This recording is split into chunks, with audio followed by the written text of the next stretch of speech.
Howdy folks, welcome to Mosaic Team 5, our original Starfinder campaign. I am Joe Treff, your DM or GM for this evening and most, and joining me are my friends Matt, Dan, Kara, Olive, and Ari. And We're all in Emily! order today. And Emily. What? We're all in order? Mm-hmm. Oh yeah, right. Oh, sorry. We did it. I forgot to put Echo on last week, but Echo's there. Oh, I meant we're all in order, so you don't have to, dodge around with names. Also true. That's Not that they would know that Saturday. because they don't know about the one-shot that we played on Saturday. And because you never screw up ever. No, I'm always perfect. Yeah. So a couple of announcements before we do eventually play this game. First of all, there are a couple different ways that you can support the channel. There are bits and channel points. Also, subscribing really, really is helpful. Bits are one of the things that... You okay? Bits are one of the things that you can use. It's Twitch's microcurrency. It is something that is directly transferred by funds. You can impact the story directly and in very meaningful ways that will take place directly in the session that they occur. You can also use channel points, which you accumulate for free, and you can use those to steer the direction of an upcoming arc in our story. We recently found out that it's leaning towards Aura's Bay, and so if you want to see another arc in the Eclipse Mall, that is something that you'll definitely need to lean into. See Exhibit A. And then we have @AlberonRPG on Instagram. We have a lot of different maps and miniatures and things like that. I think there's nothing really on our table right now except for some enamel pins. Don't worry about it. Chaos. Don't worry about it. Chaos. Just chaos. Just- don't look at it. But if you want to see some of the maps and the miniatures and things like that, @AlberonRPG on Instagram. Tomorrow night, we're going to be playing our D&D campaign, Courts of Everest. It is session, I think, 24 or 25. I get really confused sometimes. Maybe 26. I don't know anymore. It's a session in the 20s. There is going to be a very interesting event because somebody rolled a 100 on a D100 roll. And so that's going to be very fun. I'm so excited. Nothing bad can happen. It's going to be awesome. I'm beyond excited. So that's going to be really fun. That is tomorrow night at 7 p.m. Eastern Standard Time here on Twitch. And then the last week of July and the first week of August, we are going to be on break. So July 27th and 28th and August 3rd and August 4th. We are not going to be playing live sessions of these games. However, as alluded to by Kara, we are in the background playing some special one-shots that are recorded and not streamed live. Those are going to air the weeks that we are not playing. I think they're going to be on Twitch. I think I figured out how to do it. If not, it's going to be on YouTube @AlberonRPG. We'll see, because I'm not great at the things. You guys okay over there? Everybody alive? Yeah, I just had a cataclysmic Cataclysmic spell. event. It happens. Do you We're need good, anything else? though. Any other No, supplies? I'm bamboozled, Okay. so I'm good. You're bamboozled. So, one shots are going to be airing the last week of July, first week of August. And then finally, for music, like the upbeat digital sound effects that you can hear behind you, that is Sirenscape, a digital tool set that you can use to add sound effects to your life. It comes in two different flavors, sci-fi and fantasy. This is the sci-fi, but as a secret, they all have the same effects. So you can really choose whichever flavor you want. Personally, I like the sci-fi setting a little bit better because it has darker colors. All right, and with that, I'm going to get us into our recap. Goodbye, Sirenscape sounds. Hello, theme song.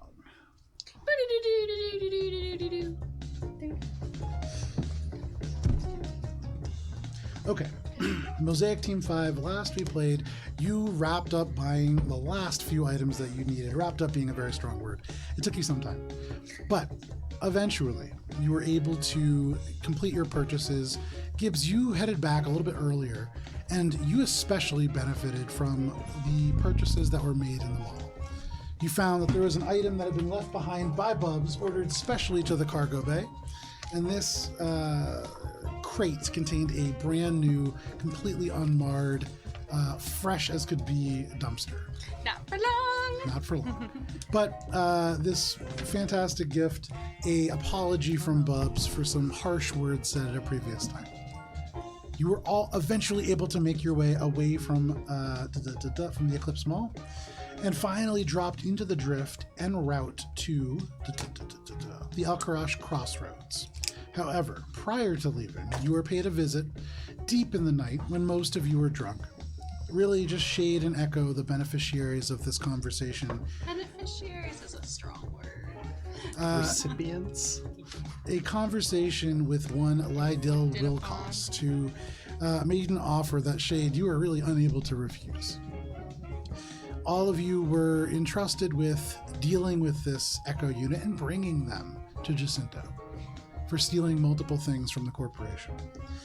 So all of you on your way to the Alcarash Crossroads had a number of different interactions. There was nothing really planned. However, many different conversations occurred over the course of your time in the Drift.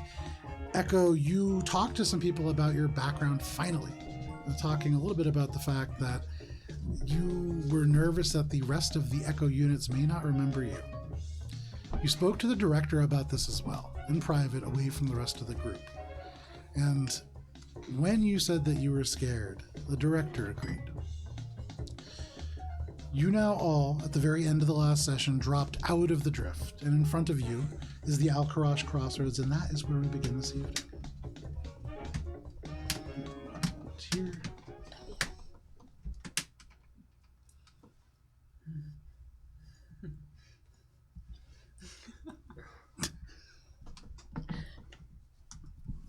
Okay.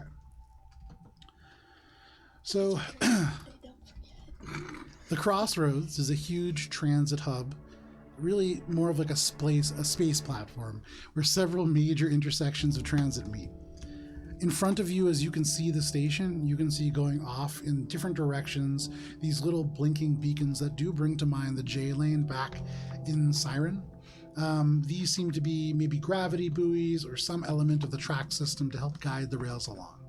And in fact, as you are approaching, you do see just a little bit beyond the first railroad, which reads the Canosa line, there is a train that is in the station that reads the Tony Express. This train from the outside, you can see it looks very much like a train car, the same way that you might imagine like the T. It's slightly more elongated in the front. It has... I don't think anybody knows who the T is who is not from Boston. But yes, not a sponsor, is the MBTA. The government hasn't decided that we're worthy of a sponsorship to advertise their Thanks, Biden. subpar public transit system that only is in suburban. This train has inset yellow panels that have these glowing LED lights. And so even in the dark, you can see very well illuminated this train.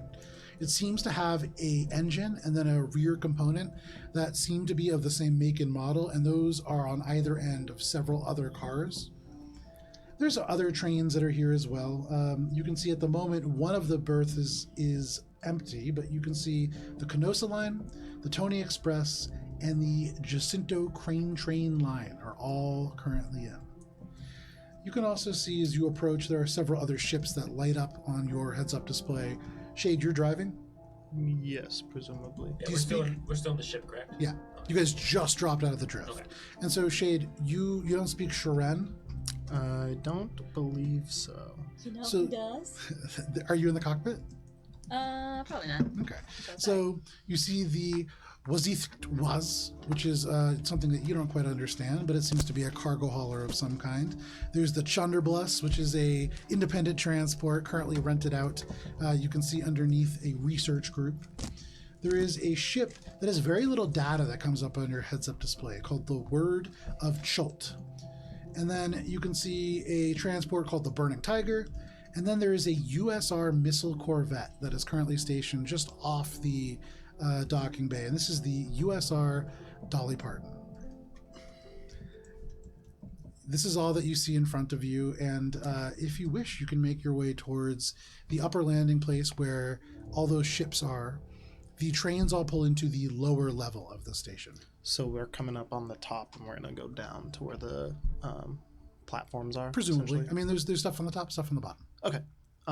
Yeah, I guess I would go just land in the suspicion arousing parking lot. Nice. Yeah. Okay. So you specifically ask for what is the most. What's like, the least suspicious parking spot here? No reason. Is there anything that anybody is doing as Shade begins to engage, like the landing procedures? Here, there is no private landing bay. You're landing amongst other ships. And then you could see, like, there are various things that are, like, moving about, bringing, like, fuel cells to ships and things like that. And so you still have all the amenities that you might need to refuel and that kind of a thing. However, your ship is right here on the open floor with everybody else. Are we able to, like, dock it safely somewhere? Is there like a, like the airplane parking lot where you leave it and then you come back to The it? park and ride. Yeah. I mean, you would assume that like most other ships and yours, there's defense measures on the ship, and so Yeah. you can lock it up to a certain extent. It's also on this main sort of landing bay, and so if somebody tries to break in, everybody else will see it. Yeah. For what it's worth. But you could certainly try to do something else to increase your I'm defenses. just gonna send a quick text to Chip. Okay. Be like, landing now. Parking's a bitch. Be there soon. So you send that message, and quickly one comes back, and it says, "Okay, Gibbs, meet me at Rudy Rooglegs, okay? You got it. I got us the tables." Nice. I'm For gonna- 6. Like a couple seconds go by, and then you said, "Yeah, for 6." Cool. I'm gonna just go to the garden, and just like water the plants, get it ready. Where is Nikolai? Is he in the garden? No, Nikolai is specifically in Echo Spunk, or the remains of Nikolai are in Echo Spunk. I'm setting Squeak up for an extended time away. Okay. I thought So, we were setting his automated Poorly. food dispenser, all that stuff, making sure he's got toys and stimulation. As you said all this, first of all, you're landing the ship, so this Yeah. is stuff that you're going to do. Yeah, towards yeah, it. yeah. So we'll get to that. Is After there anything we've else people are doing as Shade is landing the ship? Yeah, dude. Yeah. Gonna see out the window, see what does Dolly Parton's USR ship look like. Obviously. Make a perception check. While you do that, I'm just going to fix this camera right quick. 24. Okay, so with the 24, the USR missile corvette that you're seeing has that definitely helps. It's not Okay. distracting at all. Sorry. Oh, I was gonna keep going. I didn't care. That's shocking. So, the USR Dolly Parton is a missile corvette. It looks like it probably has a crew of about 40. What was your perception check? 24. With a 24, you can see it's armed with very advanced torpedoes. There are 6 tubes on either side, and so this is very much meant to be an anti-capital ship. Probably on a defensive assignment, and you would imagine there is a small landing bay, and so it has its own fighting craft that could accompany it. You don't know a ton about the specifics of USR craft, and so you're not really sure what those ships might be, but this is a warship, certainly. Oh, it's a warship. Not what I was expecting. Can we go take that out? Like, with guns? No, I'm not here to make enemies. Check it out or take it We out? want to Check keep- it out. Oh, I Check it out. heard take it I mean, out. we do take out people for a living, but this time, So, I mean, I have sort of a date with Destiny. If you want to come or not. obviously, Okay, I want to come. It was just an idea. Okay. And I take a bite out of Shade, Echo, and Bubs. Just a small like. Ow. As I redo my healer's bond, because I had redone it after the last one. Okay. We gotta go to problem. Rudy Rooglegs, but we should probably go like incognito. Changes her outfit to the bartender outfit, her reconfigurable clothing. Call me Donna Summer. Gibbs is gonna go mostly like Gibbs, but takes one of the extra junk balls will always be junk and just sort of like shunts it over her bottle and like ties it at the top so it's kind of like an oversized t-shirt over a bottle With what intention? just to make it look a little bit less like a bottle. So, Leave me alone, okay, man. no, I mean, you could definitely do that. You took all my junk. I got no that I'm junk imagining anymore. it, first of all, you vented most of your junk into space. You, specifically. Second of all, so doing that, the top of the bottle comes out through the neck hole. Yeah. There's the 2 little like sleeves, and so you can see the bottle through those, and it's not quite large enough to go all the way around. So like you're seeing the belly of this is like a like a crop top, and it's Well- also a t-shirt on a bottle. I don't take my own advice and then don't go incognito. Okay, fair enough. I'm gonna glamour suit, like a tourist or something. Okay, little like Hawaiian shirt kind of deal, and No, probably what everyone else is wearing. I probably would just look out the window, or maybe an infosphere like average Make a cultures check. Okay. Um, That's a natural 20. Oh. Yeah. So Blend right in. with a natural 20, this is a place that is fairly diverse. One thing that you do note, because there has been a tremendous amount of crime as of late, people are there's like a lot of encouragement not to leave your bags like unchecked or unoccupied. And so in this search, you note that seeing some kind of a package or something just lying on the floor, definitely something that you want to be mindful of. There's increased security that has definitely popped up in recent times. You also find like the various things that are being worn, what's in style, and so you can go as fashionably as you like. You can, dress however. Do I appropriately you find want. that they have some sort of scanners that can check through holographic with that natural 20?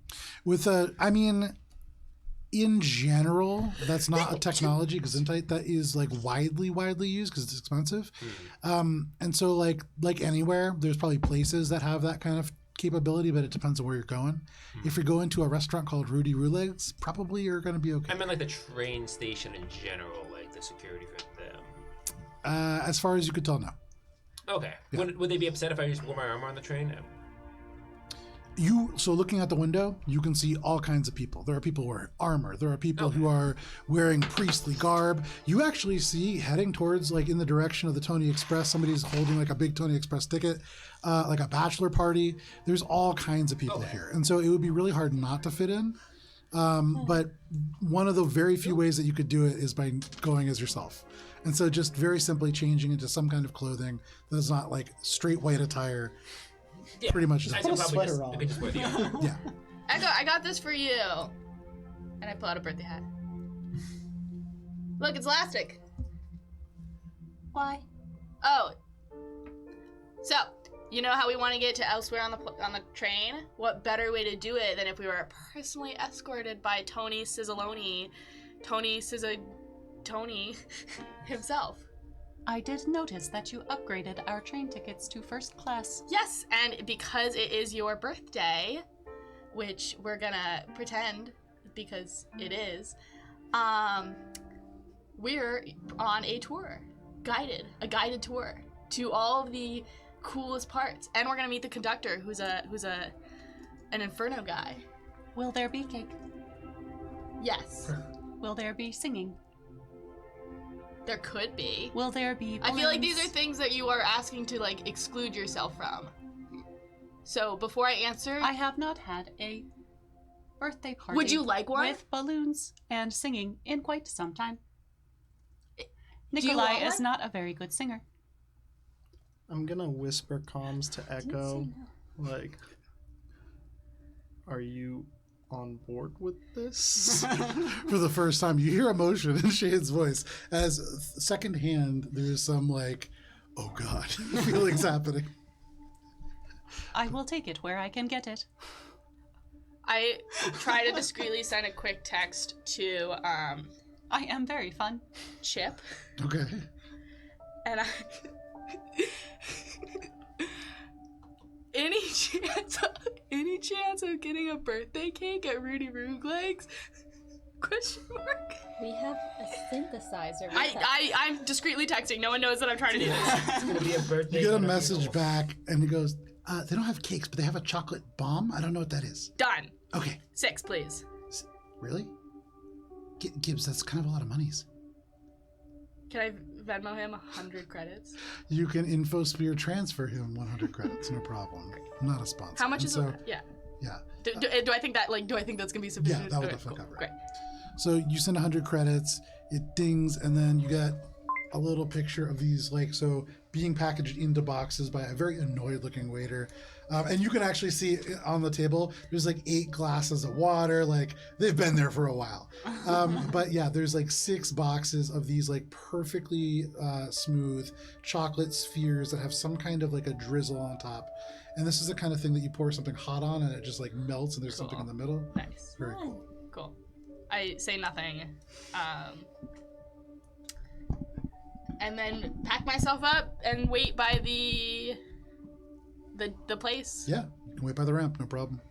Anything else people want to do before they disembark?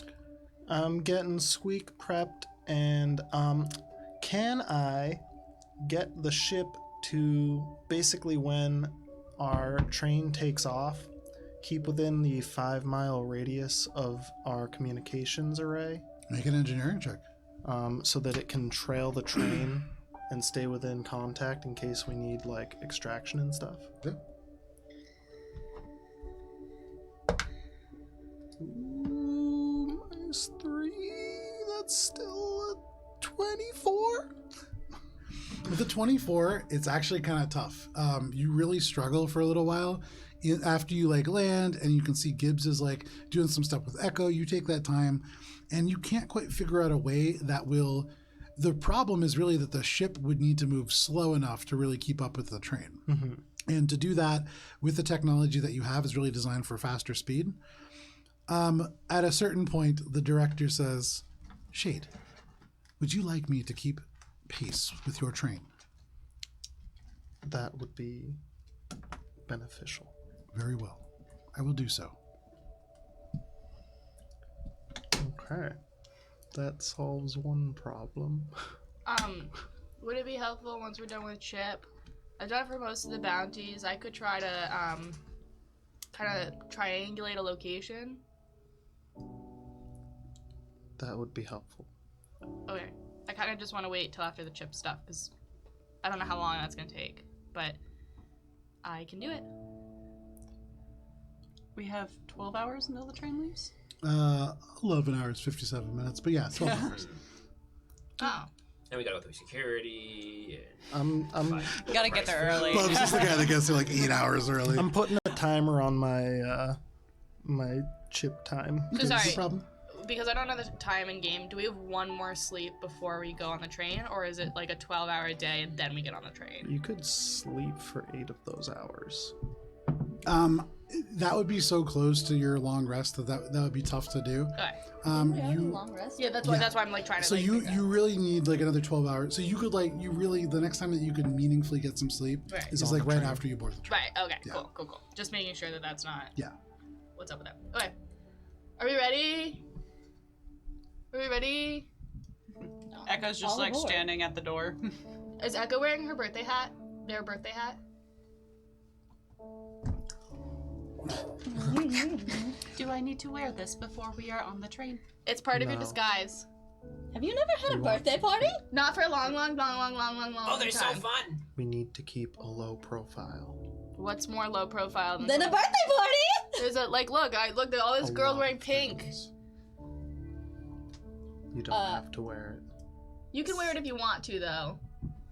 Are you pointing at the You bachelor know, party? you get Yeah. to do whatever you want on your Oh, bachelor. birthday. There are 'cause so many conflicting information. you get to decide. You are the royalty of your own day. Echo very delicately takes the hat off and No, just kind of no. like, holds it You like don't get to this. decide to take that off. That's one thing. You made the wrong choice. You Here, you get to I can hold decide. on to it. And I just, like, squish it, put it, like, cone side down, and put it in one of my cargo vest pockets. No, it'll pop back up. It's paper, it's okay. I can also make more of them. I think they want to wear it. Do you want to hold it? Would you rather hold it? I just wanted to make sure it would be safe. It will be safe, and I've got more. I've got enough for all of us. So I just want to. There's one thing that's very important to know. It is a bachelor party, Oh. and as they walk by and they get a little closer, you can tell it's a bachelor party because they're all wearing like magic shirts, Yeah. and they all have it. Happy birthday! It literally is a entire procession of Woyokos, the same species as Chet. And so you see, and all of them have their name presumably on the back. As they walk by, you see Todd, Chad, Brad, Trent, Bryce, and Blake. And they are loud and they are excited. And you can just hear them just be like, yeah, come on, bro. And they're like high-fiving. And you can see they're like sneaking little nips. But they're going off and you can see like they're all there for Todd's bachelor party. Woo, Todd! We good? Boys, where do we get some cake? Wait, no. We have a synthesizer. Oh yeah. Okay, I got this. Oh, I have to get something on the ship. And Bubs is gonna. I imagine we're all out of the ship at this point. We're Sure, starting yeah, you like Bubs is gonna run back into the ship real quick. Okay. And he's just gonna do a quick look for Nikolai. Okay. Make an investigation check. Or make a perception check, really, if you're doing a quick look. Can I use my feet? And it's perception because it's Starfinder. What? Can I use my diligent searcher feet? Are you going to take 10 minutes? Sure. Okay. I'd look at Shade her is waiting at the bottom. Yeah, and Yeah, everyone's if like it's- waiting at waiting. the 10 minutes is a long time. So are you guys waiting 10 minutes? Or No. you gonna go No. up and- No. Okay. After like 30 seconds of Bubs not coming back, I would find go it up and first be in like, her room, Make or- your perception check. Perception. Yeah. That is 19. It's like Nikolai is very obviously on their bunk. Echo Okay. keeps their bunk very clean. There it It's is. like So I probably don't abhorrent find to it in Gibbs. 10 minutes. I probably find it very quickly. Bubs remembers specifically there being a set of numbers underneath Nikolai, and Bubs didn't want to pry, but after having a lot of interactions with Gibbs, he thinks, what would Gibbs do? Definitely pry. Um, Definitely fucking pry. so Bubs looks underneath Nikolai, and he looks at the numbers. Yeah. What are the numbers? it has It's- been 30 seconds. I would go. 72549. They match the same as Echo's. Okay. Put the small cactus back down And I on the just walk bunk. out the door. Okay, no problem. Shade, as you're like walking up, you see finally Bubs. Just taking long like usual. Sorry, plant emergency. As they happen. So you all make your way out and across the concourse and walking through these large bulkheads that you can tell are designed to be able to shut and cut off the kind of landing area should there be depressurization. Give me 1 second here. You walk into a large open concourse and you can see there are waiting places, there are bathrooms. This is basically like a rest stop. And looking up here, if you've ever been to the top of Penn Station, it's very much like that. People with bags waiting, looking up at this board where you can see the 4 different train lines and when they're due and when they're going to be leaving. You can see that there are transport passages in a list that are have all different destinations, and people are waiting for those as well. You can also see there is a elevator central to this place, and that seems to be what goes down to the second level. There are stairs as well.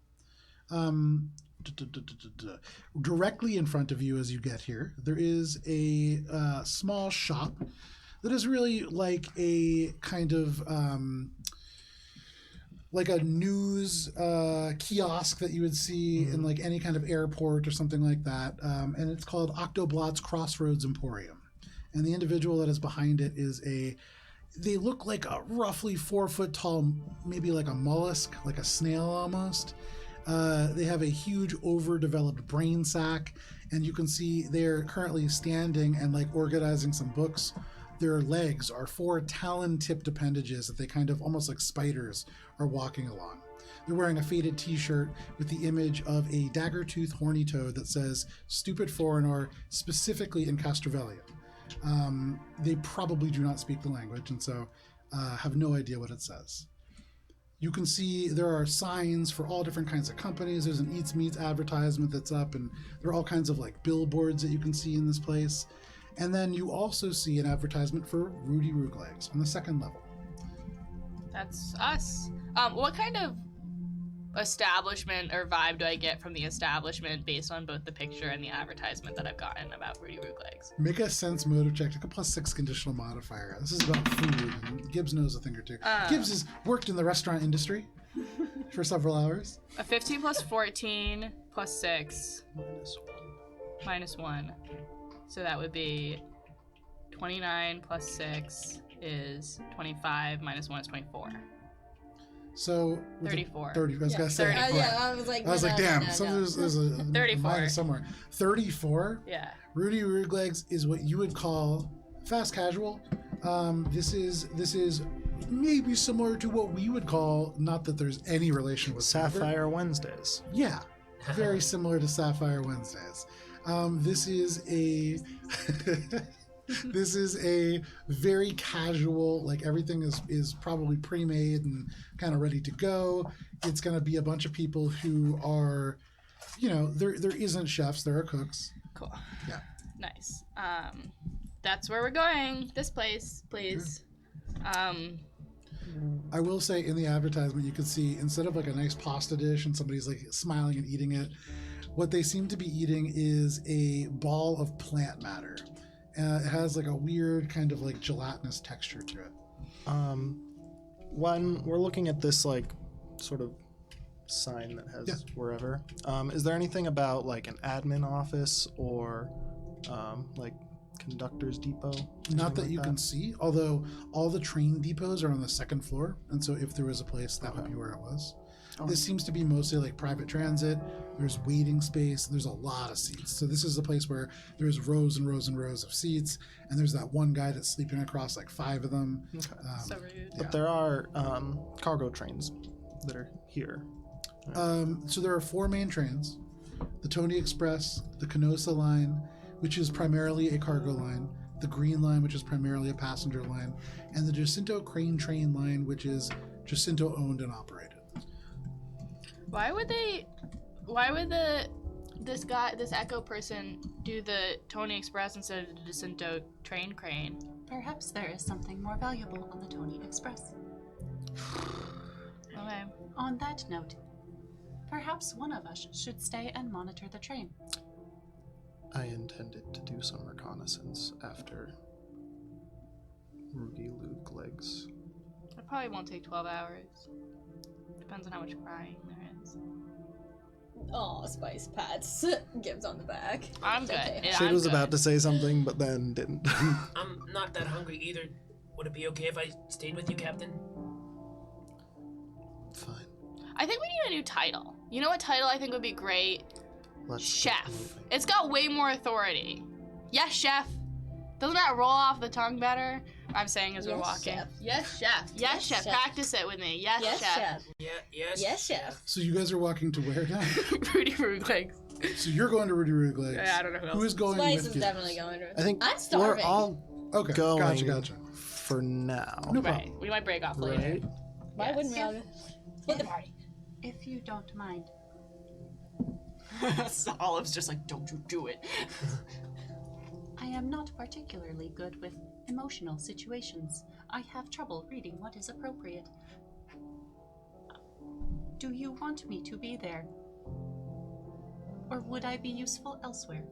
Emotional support, Echo. Jesus. That's a fair question, though. We are here for a dual purpose.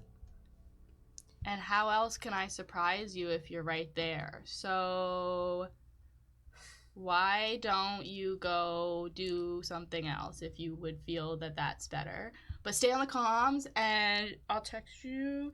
And don't forget it's your birthday, and I really want to celebrate with you. Echo, like, sends a little text to the group chat, which is just like a birthday cake. Upper, It's like a little birthday cake Nice. emoji. Nice. Cool. I'll meet up with you in an hour. You make your way over, no problem. So everybody but Echo. Okay. You make your way to the elevator. You have to wait a couple minutes, but after a second, the elevator arrives. You load in. This is a fairly large elevator, something that is sized for like a public transit area, and so like 20 or 30 people could fit on. But it seems like at this moment, and you know that the Tony Express is the next one to come in. You got 12 hours until then. Not a ton of people are like transiting from level to level. So you get in and you arrive at the bottom. And at the bottom, it's even quieter than up at the top. There are a handful of people there, maybe like 10 or 11, but it's pretty empty comparatively. Off to your left, immediately as you like exit the elevator, there is a USR patrolman who is like sitting there. He looks at you, but he's like, he's a cop at Penn Station. He's just kind of keeping an eye on things. You see he has a partner who's like across this concourse, and they're just keeping an eye. And actually, the way that it's set up, 2 of the lines have kind of like those what are they called? They're like mobile sidewalks. Oh yeah, Oh yeah, the Walkways. concourses. Yeah. The Yeah. people movers. The people movers that go away from each one, 2 to one side, 2 to the other. Off to your left is the Tony Express and the Canosa line, and off to your right, the Green Line and the Jacinto Crane train line. People are waiting for all of them. You also see off to your left, there is a, just in the interior concourse on the way to one of the train lines, an EP Mart, which is a basic convenience store. You saw one at Waystation El Paso. They sell like over-the-counter items, really basic stuff. And then you also see on the opposite side, Rudy Rouglegs. This is it's a fairly dark sit-down restaurant. There are like these pillars and all these little booths that are tucked into the sides. There's like weird, almost imitation stained glass stuff around the outsides of it. And, you can see a whole bunch of TV screens playing sports and things like that. I smell my way to Chips's table. No problem. Give me 1 second here. Ready, baby? As you approach, you see all of a sudden, like from inside, even before you can smell your way all the way there, you see Chip's face just up from like one of the little booths. And from all the way across in this big space, he just goes, Gibbs! And it like echoes a little bit. And from upside, from behind this space, he thrusts out 2 sweatshirts. And they say, Junk Falls will always be junk, in bold lettering that runs down the rib cage. And on the back, he like turns it around. It's the Scab Rats logo on the back. And above that, it says Rat King Originals. And you can see they like stand That all the way fucking up. sounds dope. They're wearing one. They have one that looks like it's for you. And you can already tell this other one sized for Crumbs. Yeah. I gonna be a scamper little 4 large on me legs. Like, Tokyo drifting around like whatever the fuck is in my way. Yeah, and he like climbs over the booth. Yeah. There's one guy, and actually this guy, you've never seen an alien like this. Huge. This guy is like 12 feet tall. And he's sitting down, like has the whole booth to himself. He is sitting there with, you've heard of like their, or maybe you haven't heard of, but on the sign upstairs, you saw the Rouglegs, the Endless Rouglegs bowl. That's something that you can get here, and this guy has made liberal use of that. Empty bowls everywhere. This guy's been eating, but Chips just scampers across that and just rushes over to you and just gives you a big hug and then says, "Oh, Gibbs, did Crumbs stay behind? I got these sweatshirts. And I got one for Crumbs and I got one for you. I know. And oh, sorry, Mosaic Team 5, I only got 3.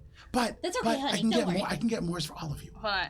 Really quickly, as I'm delighted by our reunion, but also realize why we're here.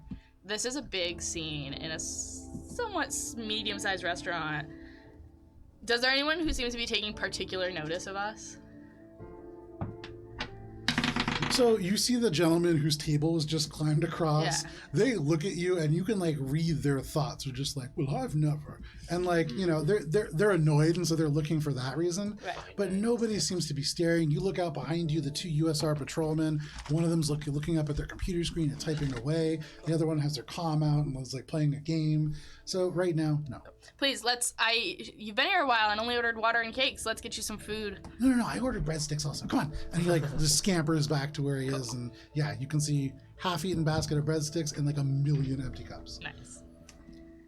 He also like looks and he just goes, Gibbs, I've got this secret thing too. Okay. I forgot what that is. Great. Okay. First, Do elephant. you say that? I really have to go through my notes till I figure it out. You had me get 6 really expensive desserts, Gibbs. Oh, that secret. Oh, Perfect. birthday Cool. purse Great. is not even here. Awesome. Great. Thank you. Yeah, I'm gonna take those. But you were part of the 6. So you get one. You get to keep one. If you want. Yeah. Cool. Okay. Okay. He just tears the top off. And Yeah. immediately his little paws just disappear, and he takes out this big scoop of chocolate, and you see there's like some kind of crunchy element to it, and he's just crunching it, and he goes, "So what's up, Gibbs?" So I found Crumbs. I And knew you would, Gibbs. I did. And You know, Crumbs always said that you could do anything. yep. And so I knew that when he went missing, there was nothing to worry about. That's why I came here, is to do extra business, because I knew I didn't need to worry. Okay. That's great. Do you want some? I need you to just listen for 1 second while I say the rest of this sentence. I found Crumbs and I found him and he died. Instantly, the Yusoki in the big sweatshirt, it's like the entire body becomes much smaller. I'll pull out the like engraved vial that I have of Crumbs' ashes. But Gibbs, you can bring him back, right? But Gibbs, you can do anything. I can't do this. I can't do it no matter how badly I would want to, or how many laws of nature I would break. He was already lost when we found him, and I can't, and there's never a point when I would be strong enough to do it. It just doesn't work that way. But Gibbs, I don't have anybody else. I know. The universe is so big and I'm so small. What am I supposed to do without Crumbs? You might not have anyone else immediately, but you will find people and you will make connections, and this is not the end of your road either. You have a family, Gibbs. He like gestures around and you can see like everybody else that's behind you. And he says, Crumbs is all I have left in this whole entire galaxy. I don't have a family that I can fall back on like you. When Adora died, I had Crumbs. And we made this life together. What am I supposed to do? You can see the head just hangs down. You just keep trying, and you just keep breathing, and you just... It hurts. I know. And it hurts that I couldn't solve this either. And it hurts that I'm breaking your trust in me. But maybe this is how it was always meant to be. I couldn't save Crumbs, and I'm not sure I can save Junk Falls. And I probably won't be able to save you, and I don't know the words to say. I don't know how to make you feel better about this or walk away from this experience not in despair. Make a diplomacy check. 17 minus 1 is 16. Okay. Plus 11 is 27. That plus 11 is pretty helpful. Skill ranks, baby. He sniffs and he kind of wipes away a couple tears and he says, It's not your fault, Gibbs. Crumbs wasn't supposed to go. You told him not to go. I told him, but people dream big, and their dreams are bigger than small Yosokis in the galaxy. But he died a dreamer, and he deserves that chance, and he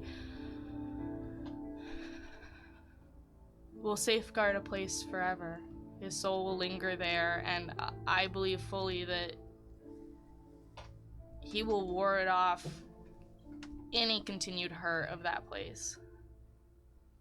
It no longer will call to people the way it called to him. There's a little, and you can see the sweatshirt that he was holding drops down to the ground.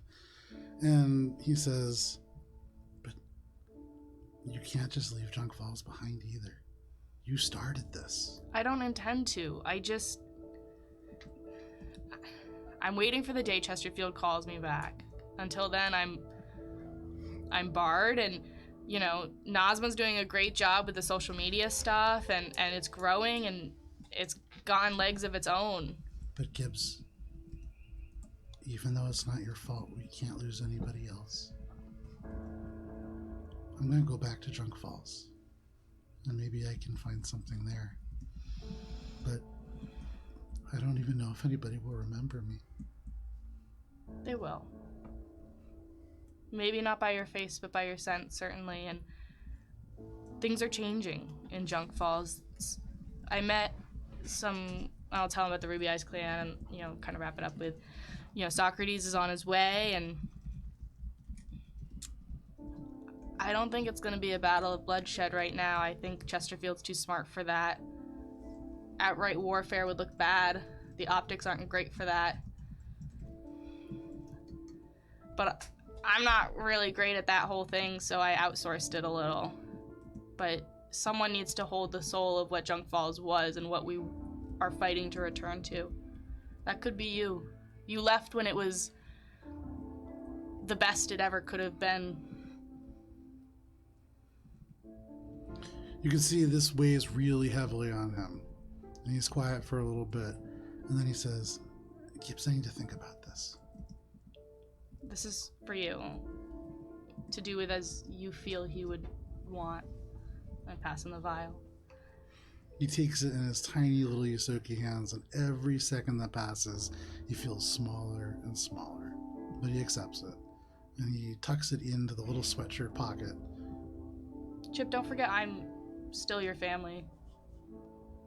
And if you really are lost again, I will work hard to find you and try to return any parts of you home, or maybe with better luck, you whole. I just thought that if we win, everybody would be okay. And we could all be together. That's a big dream. It just doesn't feel like we can win anymore, no matter what happens. But I'm gonna go. Thanks for waiting for me. I wanted to tell you in person. Thanks, Gibbs. I love you. You can see he like slides the half-eaten little chocolate ball over to you, and then he just climbs down and walks sadly past all of you. I pick up the crumb sweatshirt and I tuck it away in my Starfinder backpack. Okay. That was really good, baby. You did good. Bubs is You needed to gonna know. Feel like I did good. Bubs gonna produce some like tissues and just give you Gibbs. There's no good way to deliver bad news. Yeah, I know, but they had big hopes. And it's not over. It is over for crumbs. Well, it might be over for Junk Falls. I mean, no. it could be. I don't know. I read the articles and like some of the words are like multi-syllable now. Which is a great thing. I It don't means know. people who can read are getting involved. You're just. It's a lot about like gerrymandering and stuff. Who the fuck's gerrymander? Why is he doing anything in this? I have no idea, but as long as he's on our side. I don't know. Everyone seems mad about it. I think you're grieving right now, Gibson. You know, you can't just fight Junkfall and try to grieve at the same time. You can't even fight your grief. You have to just sit with it for a bit. Like a shadow that follows you. Just know that it's there for a bit and it's always gonna be there, but It's like grieving in slow motion, though. It's there, and then it's not, and then it's all of a sudden there, and then I'm not where I ought to be, or we're gonna be too busy. It's all these hats are a lot, but I'm glad I have you guys. Love you, baby. yeah, Spice goes in for a hug. you're the best, Gibbs. And Bubs will also go for a hug too. Okay. Chips is right. At least I have you guys. Chosen family. Shade, what are you doing while all this is happening? Shade's been browsing the infosphere, trying to find out. It's just like on his mobile, Right. like emotional things are happening right there. Well, with my exocortex, so I can, multitask. I wanted to check the train logs and then figure out if there's an area where I could get the information, like if there's a customs inspection area or something for incoming shipments and stuff, to see if there's, because the fact that there's a Jacinto and Canosa ship also here makes me think maybe there's something on one of those that's getting put onto the other ship or something. So make a cultures check. This is if you're looking at the infosphere specifically. For Well, information until about these. leave the the restaurant, then I'm gonna go and meet up with Echo and presumably do more recon. Gotcha. Yeah. So this is what you're doing while you're in the restaurant. Yeah. And then we'll go to Echo. You said culture? Yeah. 16 minus 3, 13. 13. With a 13, I mean, you find out like a lot about every link that you click brings you back to the same infosphere like commercial. It's where it's, hey, I'm Tony Sizatome, and like the exact same commercial. And there's times where you click it and like a commercial loads up, like what will happen right now, and then it ends and it's, hey, this is, and it's like it just gets you every time. Not a lot of information about the actual train, nor about these I'm crowds. sitting in the booth like every couple of seconds going, Yeah, Shade's really most emotional you guys have seen Shade. So It's okay, Shade. It's we kill people every day. Take Death it is out. normal. Stop it, Tony. I can't unhear Tony. Echo, what are you doing while this is happening? You watch as the rest of your group goes down on the elevator. Echo makes their way over towards the platform where the Tony Express is located. Okay. It's currently sitting there, right? So you go downstairs with them and then immediately make your way off to the Tony Express. Cool.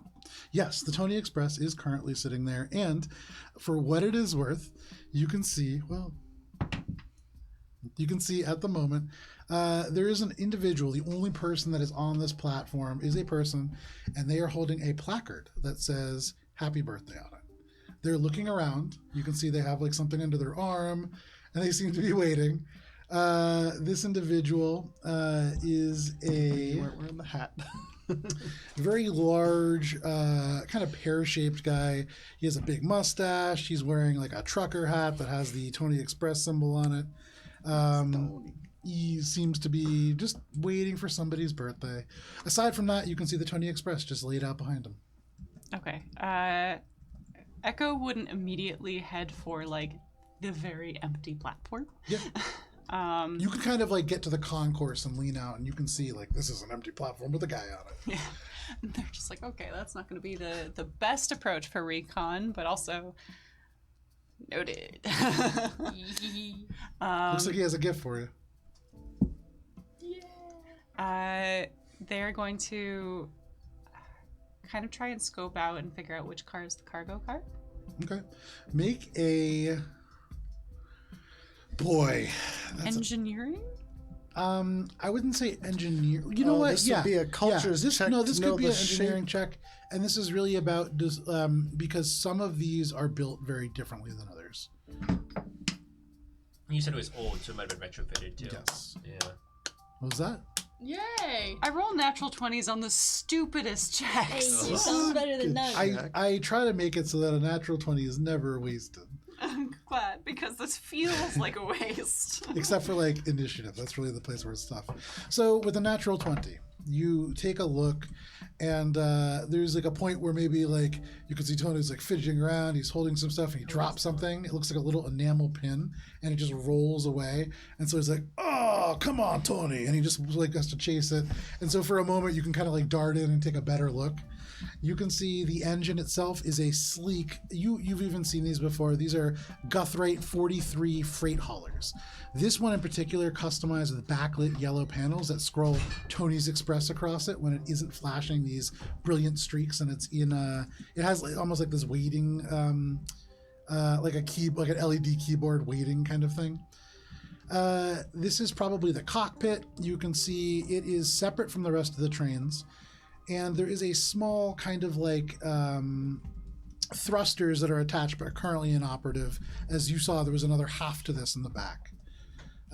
This seems to be where Tony probably operates out of. Is a very small compartment up in the front. Right behind that, there is an engineering car. And this, you can see, is where all of the electronics are kind of centered. This is where the computers that operate most of the machinery are located. And it is roughly, just from the outside, you can see, glowing a little bit red. It's warm in there. Warm is the wrong word. It is really fucking hot. And you do not want to touch that car. Where did you say the thrusters were? So there's thrusters that are behind the engine, but those are currently inactive and off. And I said that you imagine there's probably more in the back of the train, but we'll get there. Okay, cool. I was just wondering. So for that's the engineering car. For the reactor car, which is right behind that, you actually see poking out the top, very much retrofitted and cut out from the top. Sticking out the top are a pair of old Rumpfdinger heavy reactors. These infamous for radiation leakage, such that they are outlawed in many parts. And so here in neutral space between Prime Station, maybe the only train line in the galaxy that this could be legally operated on. Legally is a really strong word. Behind that is a fuel car. This is where all the reactor fuel is stored. And behind that is something that really catches your attention. This is a radiation-proof cargo cart. You can see it is designated GOSHA compliant. There is all kinds of biohazard symbols across it. The next thing is a cargo cart. It looks designed and currently holding several baggage items. There's another empty cargo cart behind that. There is behind that a freight cart, which has all kinds of boxes and heavy freight. Then behind that, you see first class. And this is when you have to kind of dart back a little bit and get away from Tony when he's coming back. And he's just saying, Tony, come on, you can do better. Your hands aren't that old. And then this cart seems to have different compartments. So each, very much like an old train car, they're like sleeping compartments almost. One of them is open, and so peeking in the window, you can see each one has 4 large captain's chairs that can convert into beds. So each person can be everybody can be sleeping all at once. There are mattresses in all of these. You can see there is a modification that you can fill these seats with water, and they can instead become tanks for aquatic species. There is a lot of lavish things kind of located in this cart. There is a fancier culinary synthesizer than what you have aboard your ship currently. And so this is something that can create, although you would imagine probably limited somewhat, narcotics and things that are pretty potent. Behind that is a passenger car. And I think right at this point, people are beginning to move by you. And the people who are going to be on longer rides are probably starting to load their baggage aboard. And so at this point, all those Woyokos walk by, and they're just like, oh, bro, look at the train. And then it's just that repeated down the line. They go into passenger car number 4. In total, behind first class, there are 4 additional passenger cars. Behind that, there's a diner car. Behind that, there are 3 additional cargo cars. There is a final passenger car, and this one with a natural 20 sure seems different. The paint is fresh, brand new, such that you imagine it has recently been repainted to look like the Tony Express. This also is a slightly different model car, and I would say with the natural 20, you position yourself in an angle such that this paint very hastily applied, so not a ton of coats, and when the light hits it just right, you can read Shore Point Security. Behind that is a drift driver car, and these have some Suscrofa engines. They can disconnect, and you can see, based on the construction, reconnect with the engine up front, probably designed to flee and dump the cargo if they needed to in the event of a pirate attack or something of that nature. And with a natural 20, that is everything that you know what, I would say you also see in cargo train 5, there is a metal shipping container in there packaged amongst the various other ones that is very different. It has refrigeration specifically connected to it. It has live animal shipping located on the top of it. And that's what you get with the natural 20. Dang. Nice. My notes just expanded. I feel so much infinitely. better about How my many in natural 20, total? thank you. Huh? How many total carts were there? So the engine, engineering, reactors, fuel, safe storage, cargoes 1 through 3, first class, cargo passenger cars, safe storage. So you're looking at, I believe it's 13 cars. Okay, you have that. I'm not done. I have it all. So anything else you're doing, Echo? Echo's probably going to kind of try to blend in with the rest of the crowd. They're going to turn their eye brightness down, Okay. and kind of pop their collar up a little bit, and just kind of walk along with the rest of the crowd as it's just kind of going along and looking at the train. I'm sure there's the train fanatics in this day and age as well who have the cameras out and they're like, oh my gosh, it's a Goth Ride 43. But Man, I know all the passengers. even if there isn't, there's probably just some little kid who's like, train. That's my child. Right. But as they're walking along the length of this Oh train. my God, there's a space dwarf who is currently taking pictures right now, actually. I've been on many trains. There you There's go. always one. They kind of get towards the end, towards the kind of off passenger car. Okay. Does it have the same windows that the other passenger cars have? Kind of taking a closer look just to see if it's truly passenger or if the windows are So as blacked you're out. getting closer to it, first of all, are you trying to hide as you do this? Make a stealth check. That's more like Echo, but not worrying. 26. Okay. So you can see there's a point where Tony turns over and you're like, shit, I'm caught. And he looks right at you and he points and he goes, yeah, that's my train. And like, just like talking to this, like this really jacked looking, I don't know if you've ever actually seen a half orc before, would Echo have seen, but you could see a half orc who is wearing like a leather jacket and they're just kind of like nodding. You are completely unseen. So you approach this car. What are you trying to find out about this? Basically, if it's like a regular ass passenger car, a mafia style passenger car where the windows are completely blacked out and you cannot see in, so no matter what, or if it's actually a cargo car. So with that natural 20, you look at all of these like little plastic slats are drawn, and so you can't tell if there are windows even or not. Because they're all shut and you look up and there's all manner of like shut, open, shut, whatever people left them as. People aren't being paid enough to go and like, shut all the little blinds and every single time. The fact that these are all shut, that's a little weird. So whether or not there are windows, that definitely marks us off. Also, as you get closer, as people are beginning to board and like open trains and stuff, you can hear the vibrations. There are no vibrations coming out of this. This is heavy and dense, and so probably heavy armor. This is certainly a different kind of car. Although every now and then you do hear the little dun-dun of people like shifting around inside of it. They're kind of going to continue like on to be like, oh, engine car, drift driver car, just to be like, I'm just looking at the rest of the train. Yeah. Very nonchalant. And on their way back, they're going to take note of any like connecting doors or ports or whatever to see if it was connected to the rest of the train. Yeah. And so like every other train, there are those like doors that connect each one in the back. The only difference, this is a space train, and so very much like the telescoping docking bay arm, there is something that connects them like that. It's modular. But there is a connection between that car. Okay. Every single car has a connection. There's no car that seems to be separated. Although I will say, as you are looking at the very beginning of the train, between the between the fuel car and the safe storage, that storage cart is almost like a barrier, you would imagine, to prevent like spillover radiation to get into the passengers. There's nothing within safe storage. Echo's gonna kind of like continue back up and just kind of like head towards the like top of the concourse, just overlooking it. Okay. Just to kind of survey the general area. They're gonna like put their bag down and like sit in one of the chairs that I'm sure is like overlooking the track to just like view the train, Okay. like when you're watching airplanes take Sure, off. no problem. And Kind they're of just get ready. gonna You watch. sit up on a bench. Post up. With that natural 20, the last thing that you get from that, similar to you notice towards the end of your little time there is a goblin that walks downstairs wearing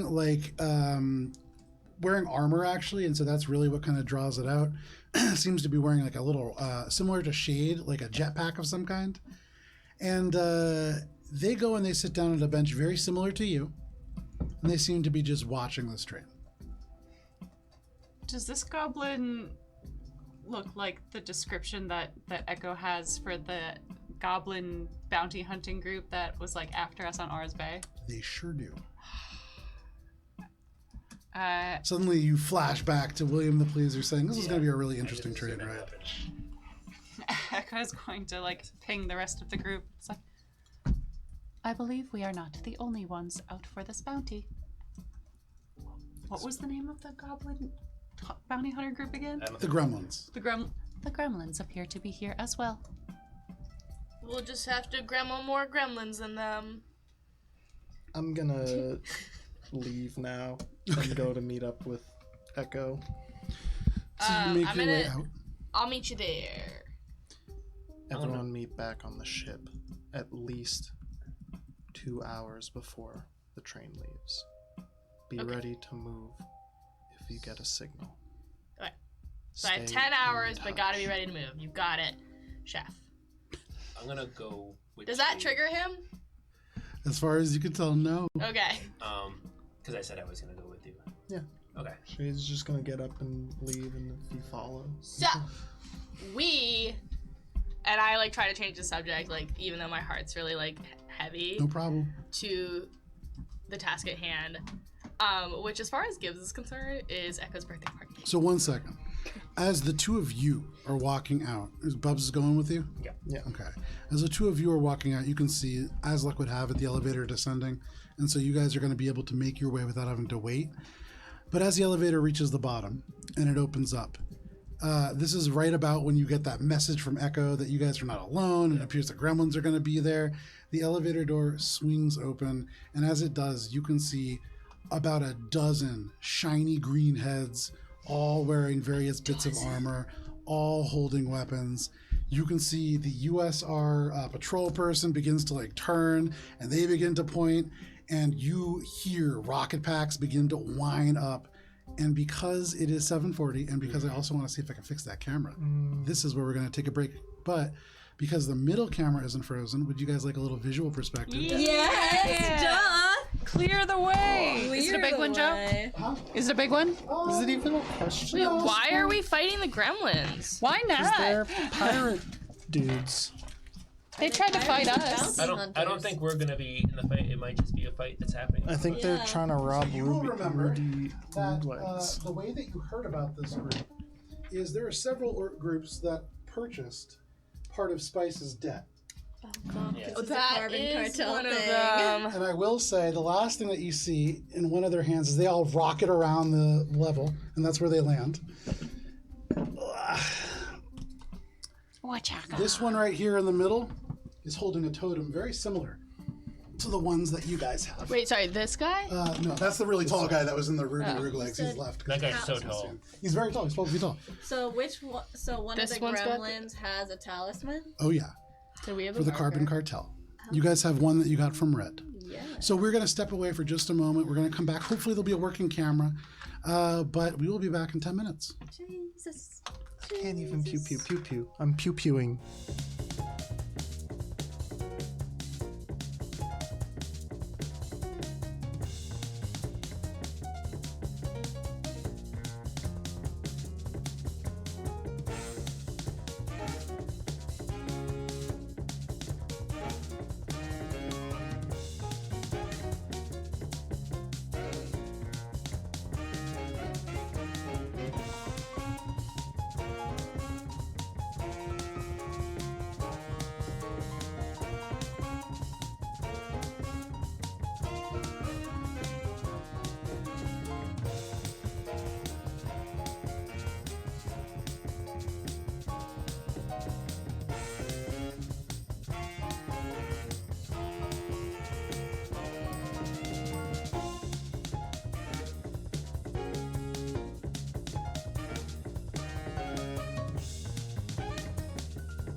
Last time I checked, it wasn't. Well, Yeah, then the last is time it you checked was like a year ago. Is it the movie or is it the? It's the movie. What about the? The third season? arc? No, that's not.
howdy, folks. Welcome back to Mosaic Team 5. It looks like we have all of our cameras back with us.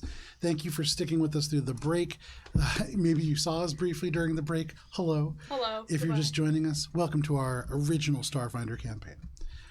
As we left off, all of you Echo's not there, but for the rest of you, if you would like to go ahead and let's go ahead and do some combat placement here. Motherfuck. I have things I wanted to do. Slide this. Can you? We had a I mean, it's- conversation we had to have. I believe it's only me and Shade, correct? No, We're so right so here, right now, basically. Rudy And we would Woodlegs hear is it. right here. Oh. And so everybody's right here except for you and Okay. Shade, And who we're can be like- anywhere in this general region. Okay, cool. So go ahead and place Oh, yourselves. okay. So we're Where are us? Where are the minis, guys? Oh, yeah, sorry. They're over there behind, so you can grab them. And Working on that. if everybody can go ahead and roll for initiative, because that is where we are heading to for I rolled well, but then I'm gonna get the -3. That's so cocked. Not as well. Okay. That's still pretty good. That's good. I actually want You We get have it? a lot of layers. Oh, boy. Oh, wow. A whole thing, a whole kit and caboodle. Well, I'm too short to see over the edge of it when it's that high up, so I I got take the 5. whole shit I down. got- It's like trying I don't to think get about something that. off the top shelf and then knocking it over and having all the cereal Here, guys. spill out. That's definitely Here you go, not boys. happened to me Yeah, before. no, never. What did you get?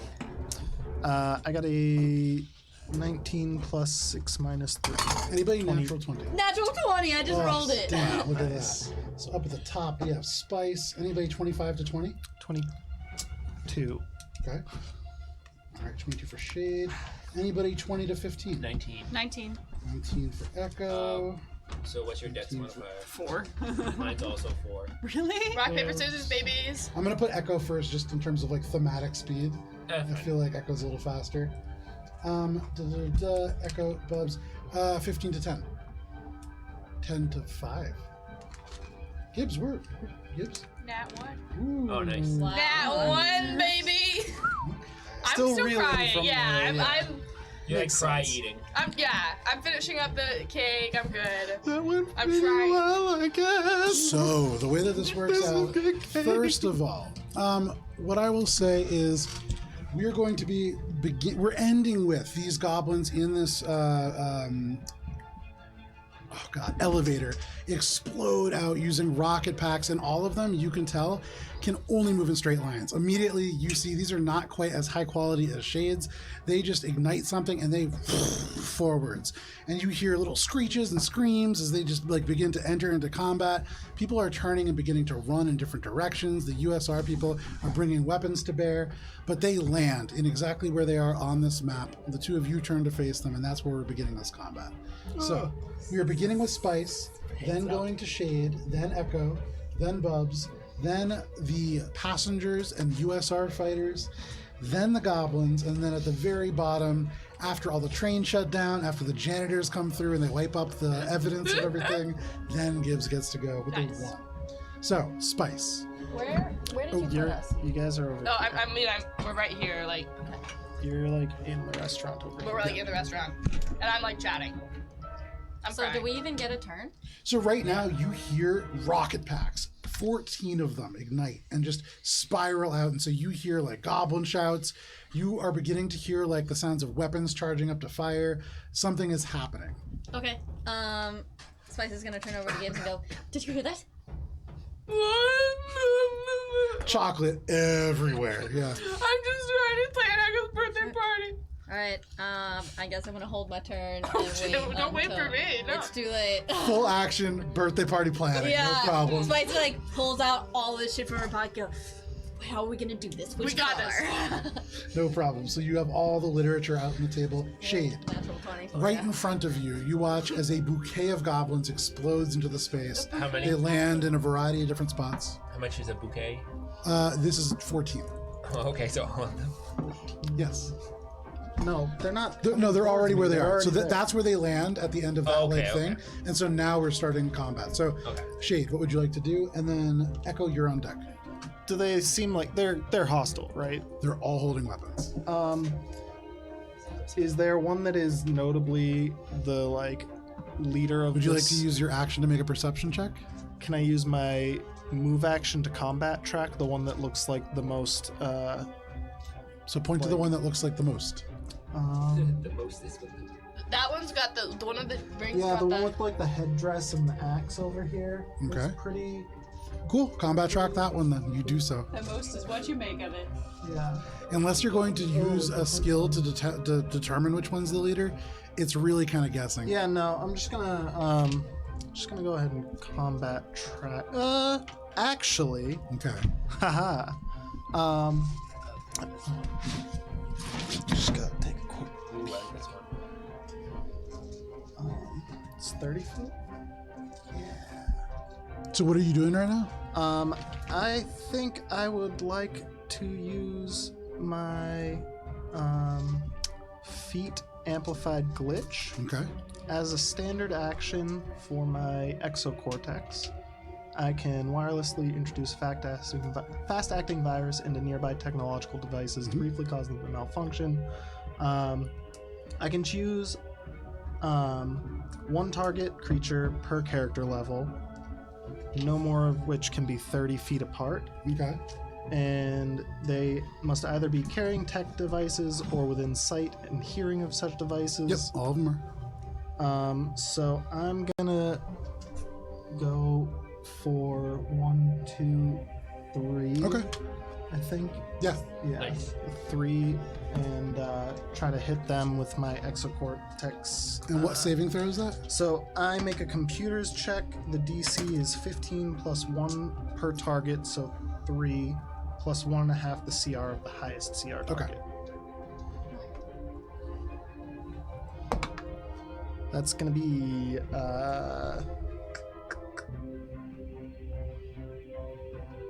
26. 26. So all of a sudden, as they are like all landing, the jetpacks kick off, and for one of them, this jetpack just continues, and you can just hear "Wah!" and they just go up into the air. Everybody just knocked back. They're flat-footed. Yes. So So the three of those goblins, all of them, they're shaken. shaken. Very And nice. plus 1 additional round for every 5 by which my result exceeded the DC. It did not. What was it? Sorry, it's 10 plus, 15 plus. 15 plus 3 for the targets, plus 1.5 the CR of the highest. So 18 plus For half 2 rounds, they are shaken. So Nice. very nice. You watch, this guy goes, wow, and it just slams him into the floor. He doesn't take any damage, but you can see both of these goblins look really concerned. They both quickly check their gear to make sure it's not going to happen to them, and that is them being shaken. Cool. Then I'm going to use my move action to use my adaptive fighting to put in double tap and use my standard action to shoot the nearest one. with Okay. My gun. Make your attack roll. This is with the Infinity Rifle? This is with actually not the Infinity Rifle, the pistol. My capitation pistol. Very nice. Cool. And since he's shaken, what's it give me? I forget. Shaken is a -2 penalty to ability checks, attack rolls, saving throws, and skill checks. Okay, cool. The attack is going to be 28 minus 325 to hit. 25 absolutely hits. These little goblins, you can see there is jetpacks that have been attached to their armor. This is light armor. It probably doesn't have modules for this. And so armor has been taken away to provide this capability. Yeah. That's 12 points of energy and fire damage 12 points of energy and fire damage. to this Nice. guy. Okay. And that was my turn. Okay. That is your turn, Oh, Shade. and free action, send a message, goblins in the central terminal. Okay, no problem. So all of you, ding, ding, ding, ding, goblins in the central terminal. For you, you just pull out all of your stuff, you put your communicator down, and you're like, let's plan this party. And then ding, ding, ding, ding, all of you get the message that there are goblins in the terminal. So no problem, that is your turn, Shade. Puts it all back in her pocket. There you go. Start putting it all away. God damn it. Ah, fuck. Echo, you get this message at about this time. Literally, you get the ding. You see across the way from you on that bench, the goblin look down at their communicator, and they stand up. Echo's going to quietly unfold the hail pistol from its folding grip in their arm. Okay. And kind of like not really moving a whole lot, being very stealthy, as it were. Mm-hmm. Take a shot and attempt to trick attack Mr. Gabo over there. Okay. So go ahead, make your stealth check first. This is much more important than it normally is because you're in a crowded train terminal. Mm-hmm. I believe in you. Happy birthday! All right, that is a 30 for the stealth check. Damn. Because it's your birthday! Damn. Cool. Okay. Yeah, that succeeds. Happy birthday! 26 to hit. Yeah, that absolutely hits. I'm so So excited. as he gets up, you check your text. You get a text at the same exact time as this goblin. The goblin gets up, and you can see they tuck this pack under their arm, and they begin to scurry away. You wait until they get right in front of you, and you follow them listen up to the the stairs. jangle dice. And there's a brief moment where the stairs just concour around, and on the landing, nobody can see what's happening. And in that brief moment, you are point blank. You just like lean in. Roll damage on that. Is it enough dice? Good. All right. So that's 7, 10 energy. Sorry, hail pistol. 10 cold and piercing damage. Okay. Plus from the trick attack, it's 12. 23 points from the trick attack. Okay. Dang. And bleeding or flat-footed? Let's go bleeding. Why not? How much is the total damage? 10, 33. That's a lot. They're not flat-footed. They're dead. Because you walk up behind them and cold-blooded as could be, you stop and there's like a heartbeat where you can see they like stiffen up and you depress the trigger. There's almost no noise. Their spinal column muffles the shot completely and it severs. They go dead in a heartbeat. They are just existing 1 second and gone the next. They hit the ground and you turn the corner, your pistol already stowed away, and you just continue walking up the stairs. Fucking awesome. Very, very nice. Anything else, Echo? Well, if I'm walking up the stairs, does that get them to see what's happening up here? Yeah, so you make it right to the top of the concourse. So you wouldn't see what's happening here. If you walk up to the stairs, you would get... What's your movement speed? 50. Oh, so you would get literally right onto the first square of the map. Right here? Those stairs. The Tony Express is the one right over where that... yeah, where the plasma guy is. And you can see this guy is like running away. No face. Aw, poor Tony. That's not Tony. Okay. Okay, so that is your turn, Echo. That brings us to Bubs, followed by the USR group and the civilians. Does the USR, who do they seem to be pointing their weapons at? The goblins who are Okay. currently assaulting them. Okay, good. Okay, good. As long as Each of the everyone was- USR guards seem to have two goblins like split off and go directly to them. In Bub's mind, to build himself up, he says, when life gives you goblins, make goblin soup. So he is going to throw Calcium rich. his Dothko at this one right here. Okay. And it's going to be a full attack, so if he kills it in one shot, we'll see what happens. Yeah. No, just don't text me. That's a 12 plus 7. That's 19. Okay, 19 hits. Nice. Okay. Again, these guys have pulled away armor plating to put in fuel lines and things like that. The armor is almost symbolic. It provides very little cover. 19 plus.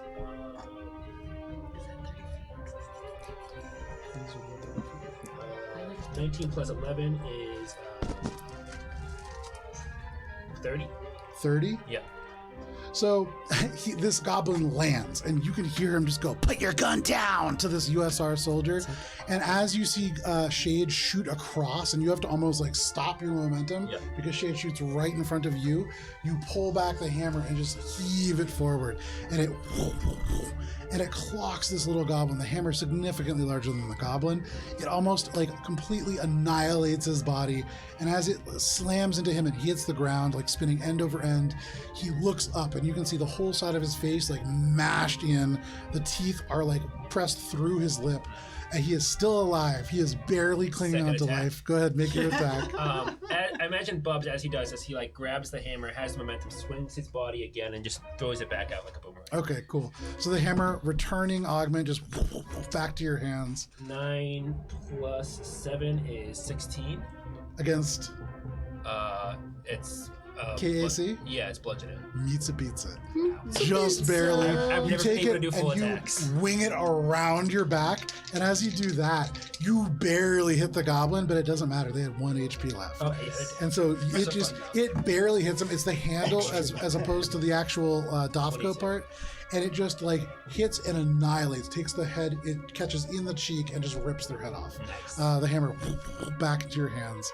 You shake the goblin head onto the ground. The USR guardsman is like now screaming. That's very violent, but no problem. Anything else, Bubs? Bubs is just gonna go, yeah! Okay. So that brings us to the USR and to the rest of the civilians. Excuse me.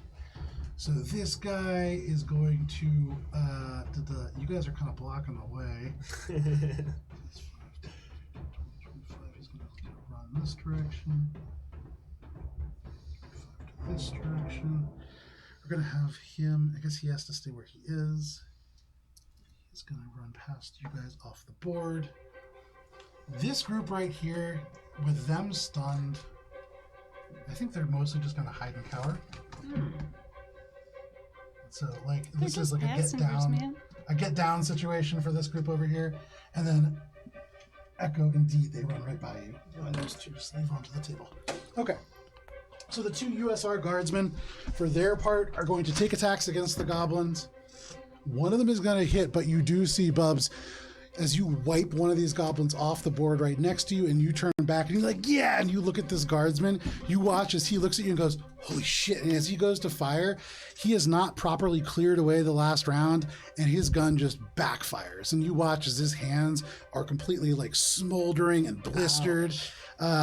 His weapon is destroyed as he rolls a natural 1, and he is going to take a nice little 5 points of damage.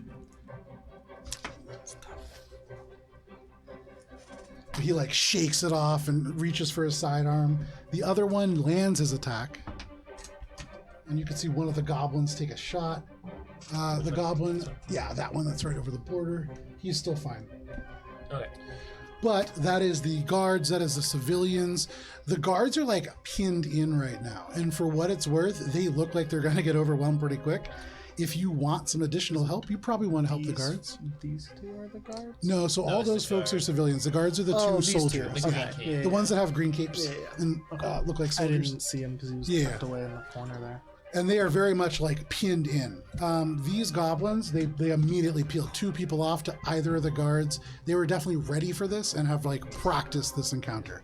But that is the civilians and the guards. That brings us to the goblins. Look at that. Well, So, one's already annihilated. Okay, perfect. Two are annihilated. so with that, these guys are flat-footed or shaken? Shaken. So they can't. Can they move? They can move. They just get -2 to ability checks, attack rolls, saving throws, and skills checks, but they can move. So they are now going to address the bigger threat. They stumble towards Bubs. Oh, okay, all right. He is shaken as well. 25. They're going to stay there. They're going to stay there. Olive, could you take these 2 and they're going to close in with Echo? Okay. 10, 15, 20, 25. Why? They can all get right up to Echo. So they're going to put, one right in the front and one to the side. Why? Perfect. What has Echo done? Non-platform? Echo just arrived. Echo made the mistake of coming up the escalator. So Echo, suddenly these 2 goblins are just beating feet towards you, and one of them is going to draw their weapon and just go, stop, put your guns down, and just like is going to aim this at you. He looks really nervous. The other one is just going to run up and he fires, and it goes wide of you, just nervous and like not ready to do a stick up necessarily. But that one fires and misses wide. The 2 who are facing the guard near the elevator are both going to miss their shots point blank range. The one that is next to the other guard is actually going to miss his shot. So when I said they were going to be overwhelmed, maybe I spoke a little too soon. Bubs, There are 1, 2, 3, 4 goblins who are making attacks against you. Are you kidding me? And the weapons that they pull out, they look like these little, like, it looks like a regular pistol, but around the barrel of the weapon, it looks almost like it has these cones, very similar to what a speaker might look like. And as they depress these, this is certainly sonic damage that is coming out. -2. That is going to They're be shaking. Shit. Bubs. Does a 20 hit? No. Okay. Does a 18 hit? No. Wait, I don't know what. Yeah, well, obviously it doesn't. And then finally, does a 25 hit? No. Ugh. Wow. So then one after the other is just, and you just feel. It just shakes elements of the armor, shakes elements of the field, but you don't feel anything through Is that. that all you got? And you can see the ears go down a little bit, and one of them just goes, and like they're looking. That seems to be what they have. Yeah. But that is those guys, and then I think the only other one that can fire, Echo's murdered in the dark. So that is the goblins. That brings us to Gibbs. Gibbs, you are crying. You are covered in chocolate. Yeah. You are alone in the restaurant. Otherwise known as What? Tuesday. At this point, the waiter No, so comes up Spice to you. was waiting. Oh yeah, Spice is I there. held too. my So time. Gibbs you will go. sort of go, get to it, and we'll let Spice take her turn if she wishes to, as she starts to head towards the door as well. Okay. So I will let Spice go first. Though, Sure. Okay. Once I indicate that I'm interested. I'm assuming my whole turn. But wait, do I see the one that's got the thing? Can I take a previewing? Can I? I would like to spend my turn to sense motive. Okay. What the fuck's going on and why they're attacking. Make a sense motive check. And this seems like really like You move it. shifty. So you get I'll move out. to the window. So yeah, you get to Okay. the window Or, like, and you whatever. like And then the window's like, your Yeah. face up to it. You turn and you look as best you can down this hallway. Sense motive. Dirty 20. Dirty 20. So you can see they're looking for something. You have them like they are pinned off two of the guards. You can see all the way across with that check. Echo and two of them are pointing weapons at Echo. One of them fires, but one of them doesn't. And so they seem to be trying to contain Echo versus straight up murder them. You really see like they're looking for something and they haven't found it. They Interesting. might be looking for you, so be careful. But do what you want. And that's my turn actually. Okay. So I offered for you to go first and cut you off. My bad. That's okay. Spice. That does change what I was gonna do. Bring us home, Spice. What would you want to do? Alright, so she's going to see the flash of the red talisman on the That guy. the goblin that she's got almost direct line of sight to. Okay. And she's going to pull out her sniper from behind the booth and kind of set it up from behind the booth on the edge of the chair, and I'm gonna take a shot Okay. In the restaurant. in the restaurant. Love that. Like you has no concern. You She saw sees the waiter who's glint. coming over, saw Gibbs was like crying and was about to be like, oh, but then it's like, oh, and like begins to back up and their like tray falls. And they run Bottomless into the bowl, back. please. They just run into the back. I'm gonna use my move action to aim. Okay. Nice. Okay. I like to think when you fire your sniper rifle, a big plate of fajitas that are just sizzling just passes by. 22 to hit. 22 absolutely hits. Nice. I never hit with this. You can see one of the other waiters when they saw the sniper rifle getting like set up, began to like walk over, and they're a little slow, but they were gonna try to put the window down when you were like at a fire. And as they grab onto the controls, this shot just rings out and the whole glass shatters outwards. Wow. Okay. 16 points of damage. Damn. Okay. Which one are you shooting at? The one I'm with with the the talisman. talisman. One with the talisman. It's shaken. So you shoot and you can see the bullet just travels. This like sneaks around objects. This moves almost around this corner in order to hit. And as it strikes, it gets him just below the belt line, right in the hip. And you can see like little elements of bone explode out the back. He's badly hurt. That's a lot of damage for him, but he's still up. Anything else, Spice? That is everything I can do. I'm gonna Alright. look over to Gibbs and be like, birthday party maybe has to wait a little bit. Did you see that? Yep. That is that round. That brings us to the top of the round. Spice. What would you like Oh. to do? There you go. Nice. Shoot him again. Yeah, I guess I'm gonna shoot him again because I Okay. don't want them to find me. This is the perfect use, by the way, of a sniper rifle. Like, Thank very you. rarely is it easy to It has taken use. me a year to learn how to use it. It's hard to use in Starfinder. Oh, that's gonna be a 13. 13 is a miss, unfortunately. Yeah. Do -2 because Oh, it's shaken. 13 against what? Okay. Oh, Energy no, and fire, it's not EAC. against. Not against it. Yeah, That not is against enough. AC. With the -2? Mine There's doesn't no have -2. Oh, Against never Not mind. to If there's AC. no No, -2, not to the AC. that's not Sorry. enough. Sorry. Okay. Fine. What a roller coaster of emotions. I know, right? Yeah. Woo! So you fire, and at first you think you hit them, they drop to the ground, but then they scramble back up. It's like they dodge the shot. Okay, what can I do with my move action then? I'm going to. Is there any USR soldier around me in the restaurant? Not in the restaurant, the nearest one that you can see. You can't really see them, they're around the corner. Alright, so what I'm gonna do is I'm not sure what this console thing is, but Yeah. I'm going to sneak up and set up my sniper setup behind there. As my movement. Okay. Just move up. So it's 25 feet of movement to get there. Okay. I have 30, so that should be okay. Okay. And so you kind of like, you would need to squeeze past this USR guard. I would say, like, are you saying anything to him as you're running towards this guy with the sniper rifle? Yeah, dude. I've got so many things I want to say to the USR soldier. I'm gonna go. What are you saying in 6 seconds? I say, are you a part of the Dolly Parton? Nice. But she's not even looking at him. She goes, I saw that dope ass Corvette out in the parking lot. Okay. No problem. You say that. For what it's worth, as they're like pulling their weapon around and you say that, that startles them just enough that you like shoulder your way past them. And they don't seem 100% sold on this. And also, there's a goblin right next to you now. Oh, But, what? No, there isn't? Isn't There's there? one back Yeah. here. Oh, I didn't see that one. That's unfair. And so as you get there, he just right from behind the console. They're very small. Okay. Damn it. I didn't know there was anybody. You guys are back welcome, there. by the way, to like stand up, move around. I do You can it. I definitely bump the look. camera all the time with my big Yes. fat head. So That's good. that is your turn, Spice. That brings us to Shade. Shade, you Every time see you do it, Spice make a wish. run up and like set the sniper rifle up. What do you want to do? I'm going to. This guy's got 5 feet in between me, right? Correct. Okay. I'm gonna get up here.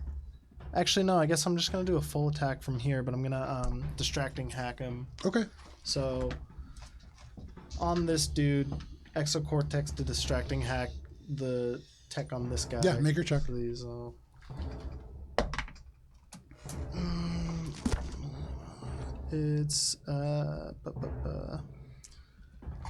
27. Excuse me. This is the one that sense motive contested. Yes. 6. Cool. -2. Damn.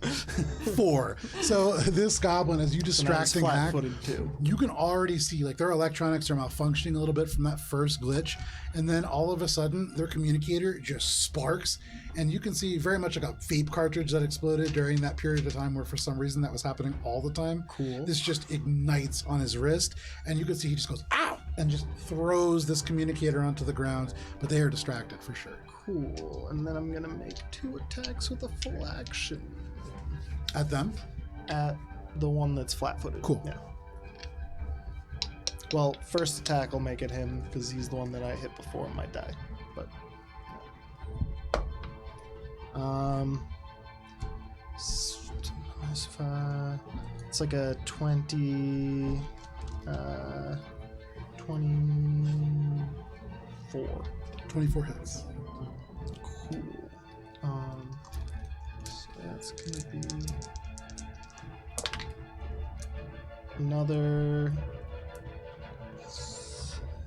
math plus its double tap is 1. 13 points of electric and fire or energy and fire. Okay. You level the cavitation pistol, and after the second time that Bubs' Dothko returns to him, you have a clear shot and you fire. It hits them hard, and you can see this goblin as it like clears away. Their leg is like almost completely destroyed. Sorry, not their leg. This is the one that you shot before. They're looking pretty rough still. They're like bleeding badly already. They're beginning to like stumble a little bit, and the cavitation pistol deals ice damage as well, right? It's cold and kinetic. No, it's energy and fire. Energy and fire. There you Oh go. yeah, because we got it from. So you can just see like the skin around where it goes instantly just cauterizes, and you can smell cooking goblin. But anything else, Shade? Second attack. Go for it. What does cooked goblin smell like? It smells a lot like human, just a little dirtier. But that might be these particular goblins. This might not hit. 'Cause It smells like a clean Gibbs. 16 to hit. 16 against. Against, I would guess it's EAC because it's energy and fire That damage. hits. Nice.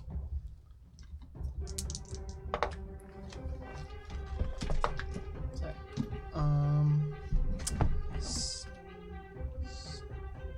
Minus 3. It's 14 more points of energy. And So that particular goblin, that first shot, you can see like singed. They're already stumbling, and you pull a shot again, and this hits them dead center. You hit them on either side of the ribs. This almost cuts them in half. And so they like sway to the left, sway to the right, and just fall down. And there is just like, that seems to break the tide, and they begin to bleed everywhere. Cool. Are they dead? Then, Oh, yeah. quick action. Gonna use my quick draw to bring out my curve blade. Alrighty. You bring out this carbon blade. Oh wait, I can't do that because it's a full action. So I can't Oh, do right, that. full action attack. Yeah. There you go. Thank Fine. you. Shade, that is your turn. do Echo, that what on would the you like next to do? Bubs, you're on deck. Yep. Echo's going to like kind of raise up the hand with like the folded out hail pistol, and with their other hand, they're going to just like bypass the sheath where the mirage dagger hangs out, Okay. and kind of whip that out, and like as they're like raising their hands to be like, oh my gosh. Go ahead and make your check. This is stealth, I assume? Yes. Natural 20 to be stealthy. Damn. Okay. Is that? Oh, I'm looking at 2 natural 20s over here. That one So- wasn't okay. rolled. That wasn't. The ooze dice has never been kind. I think it's poorly weighted. Too much ooze. Rolling so well today. 26. It's 26. your birthday. Yeah, It's your 26 birthday! absolutely hits. Happy birthday! And so from point blank range, that one person fires, and the goblin turns and just punches him in the shoulder and goes, "Hey!" And then the guy goes, "Oh, sorry!" And like as he turns and says sorry to you, the dagger just goes straight into his throat. So that's 2 points of fire Yep. damage. And 19 points of damage from the trick attack, which I'm assuming is also fire damage, for a grand total of 21 points of damage, That's what I got. and then bleeding. Nice. Very nice. And it's equal to my operative level, which is 7. Nice. So right into the neck, you just miss the aorta. And so they're not instantly bleeding out, but it's not looking good. All of a sudden they're like clutching it. They go, "Oh, sorry." And just like immediately are clutching it. They're steaming blood. Their partner turns and begins to panic a little bit. They, from their perspective, still not 100% sure what just happened. Anything else, Echo? I would not fuck with me. Okay. Make an intimidation check. Do I get a conditional modifier for like eviscerating this guy? No. That's just the fact that I get to make it. Well, my luck's run out. My luck's run out. Easy I wouldn't. come, And then, easy like, the go. blood that is soaked in from that shot seems to mess with your vocal modulator, and you have to purge it. And so you don't quite get to say that, unfortunately. I will. Yeah, exactly. That is your turn, Echo? Yep. Okay. Bubs, what would you like to do? Bubs is gonna take his Dothko back, and this time he's gonna try to like do like a jump throw with it. Okay. And it's gonna like spin in the air. At which one? I'm gonna do this one in front of me. Okay. And he's hoping it like loops back into the air, like a barrel roll. So that one in front of you is the one that Spice shot in the leg. They are fucked up. They are like really bad looking. Oh, then I'll get this one. Okay, yeah. And Bubs is gonna say, "Come on now, cheerleaders! What, you forget your pom poms at home?" And that's 5 plus. This is a full attack. Plus 7, so that's a 12. I guess nothing. That's why it's bad that they left him at home. What? It's a 12, so that's a miss. A 12 against? Yeah, 12 is a miss, unfortunately, second even with full the attack. shaken. That's an 11 plus 7, 18. 18 is a hit. Nice. That's a 9 plus a 6, 15 plus 11, 26. So you see the USR soldier fires once, and this goblin is like psh, hitting the shoulder, and he goes, ow! And then you go over and jump up over the USR soldier and bring this hammer slamming down on the goblin, and you just crush him into the ground. He splats, and there is just viscera and gore and clothing everywhere. Well done. That's my turn. Alrighty. Bubs, you destroy that goblin. That brings us to the rest of the civilians. That big guy, if you could just move him to hide behind the servers with that other person. Yeah, they're like running off towards that train. All the civilians at this point, except for the ones that are ducking and hiding in the lounge area, are all off the board. So the 2 USR soldiers, the first one that's right there is going to turn and try to shoot at the one that's in the console with him. That's cocked. That's going to be a hit. And so as he shoots, that goblin instantly just takes a face full of damage. He has to like duck underneath, and there is like smoldering.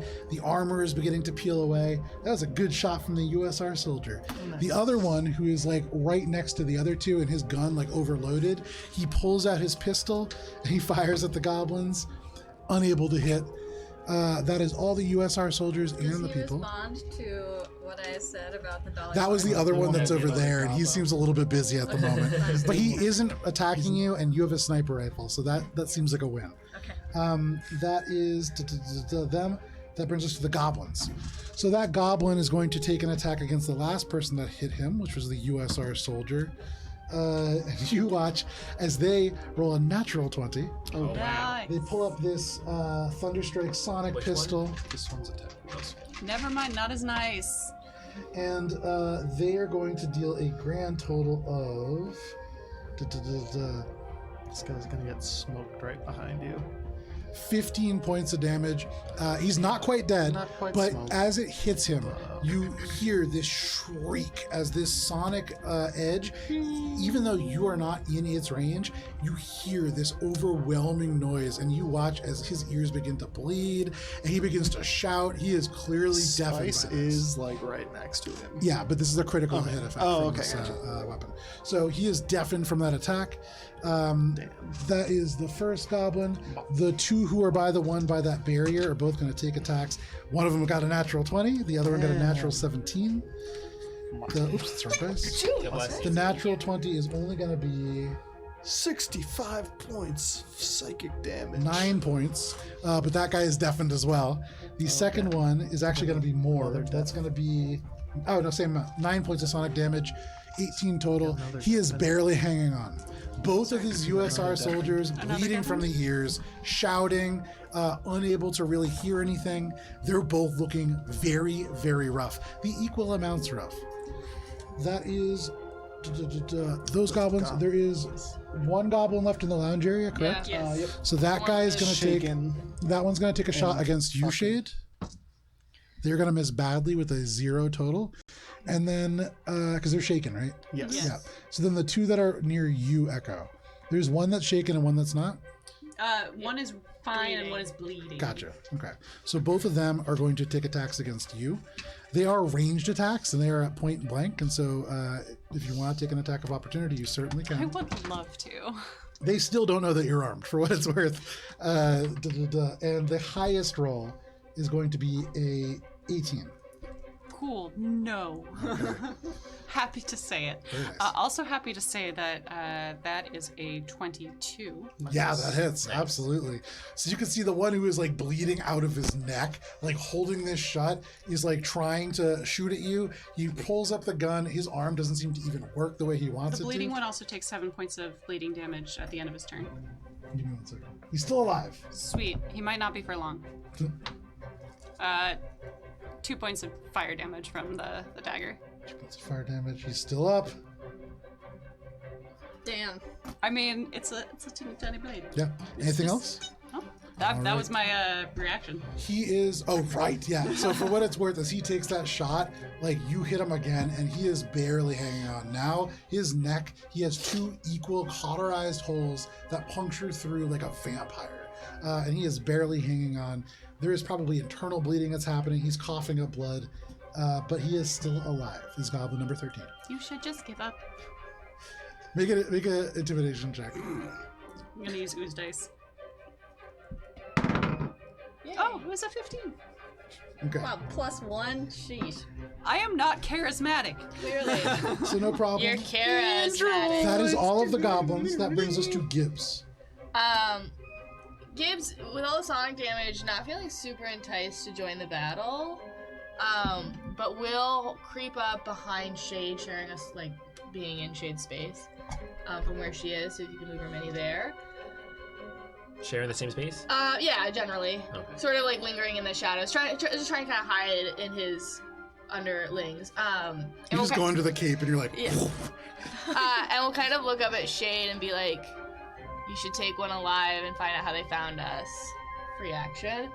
And then from her spot is within 30 feet of the USSR soldiers, so we'll spend a resolve point, as she will in this moment consider them an ally, and heal them 5d8 okay, damn. damage. Yeah. And we'll try to sort of like lock eyes with the guy on the console and just like wink at him. Okay. Ooh, lots of 2s and 3s. Is it 5d8? Hold on. Which one are you healing? The one I can heal the other both bit? from where I am. Just kidding, no I can't. Because okay. all allies within 30 feet is a full action, so I will actually, knowing that, I will just scoot up to this guy instead. Okay. Still talking to Shade, but we'll heal him 1,000,000. No, I'm kidding. 5, 8, 9, 10, 11, 12. 16. Damn. 16 points of I can healing. hear again. So as you go over, he can't hear it all, but you go over and you touch the ground and your gross Gibbs ooze just down the ground and it snakes up his leg and just disappears. All of a sudden, he is just dewy with this garbage juice that hits him. And at first, you can see he begins screaming again, way louder than he means to because he's deaf. But then all of a sudden, you can see the injuries beginning to go away, the fire damage beginning to go away, the bleeding in the ears stops. And he looks across, and in this world where all he can hear is just ringing, And I'm just gonna mouth friends. and you just wink at him. And he just looks so confused. I would say I am gross, but I feel better. all of you hear from across this entire battlefield, okay, as they can read lips and they say fine. Yeah, they'll be friends. That's terrifying. So That's great! anything else, Gibbs? So No, let's move in full action. That brings us to the top of the round. Spice. Spice has the same idea as Gibbs, but is going to try to achieve it in a different way. Well, your first idea, not that second idea. She's gonna go up to this goblin that's behind the console with her. What does he look like? How So does he look is like a little short space goblin, green skin, big ears. You can see like a whole bunch of piercings that go down. He has one of those piercings that go through his nose. Oh, And these two big, like almost bigger than the piercing itself, little balls. He's wearing armor that has been torn like down so that little fuel lines and rocket pads can be added to it. And he's holding a sonic gun. well, is he looking hurt? He is not Okay. really. Fine. Yeah, those are She's what going to dilate her psychoactive eyes, but put them in a menacing. She's gonna like slowly walk up to him and have her eyes dilating, and she's going to unsheath her curved blade from her best blade, and she's going to go up to him and lean her knife against his neck and say, "Who sent you?" Okay. Go ahead and make an intimidation check.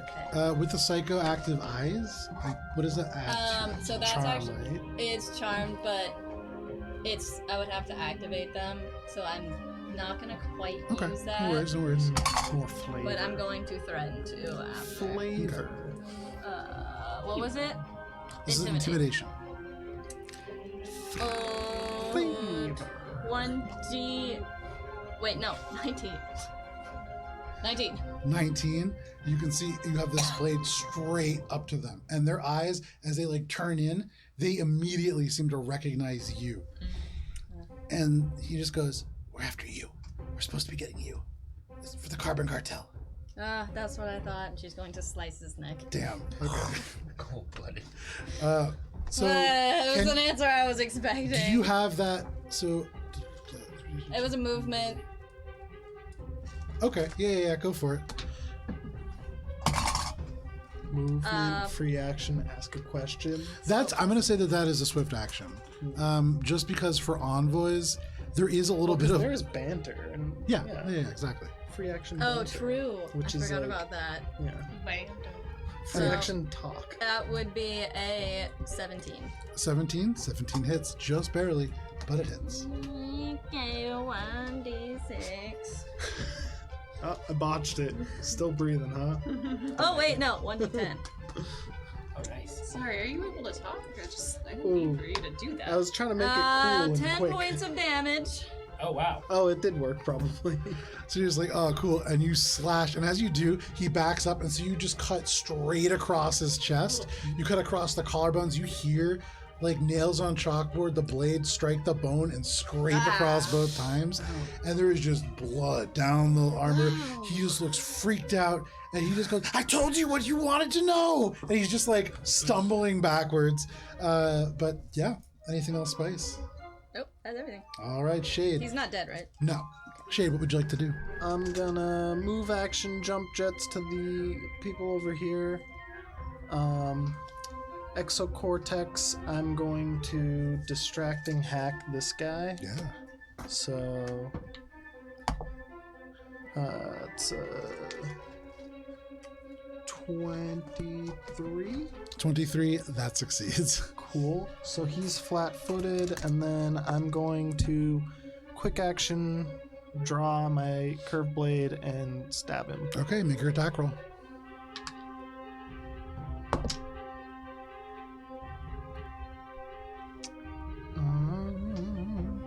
That's gonna be a 20, dirty 20 Dirty 20 for to hit? to hit. That hits. This would be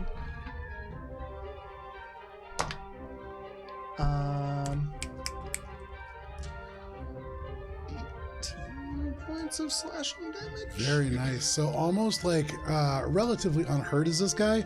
And as you leap over, you land and bring the sword down.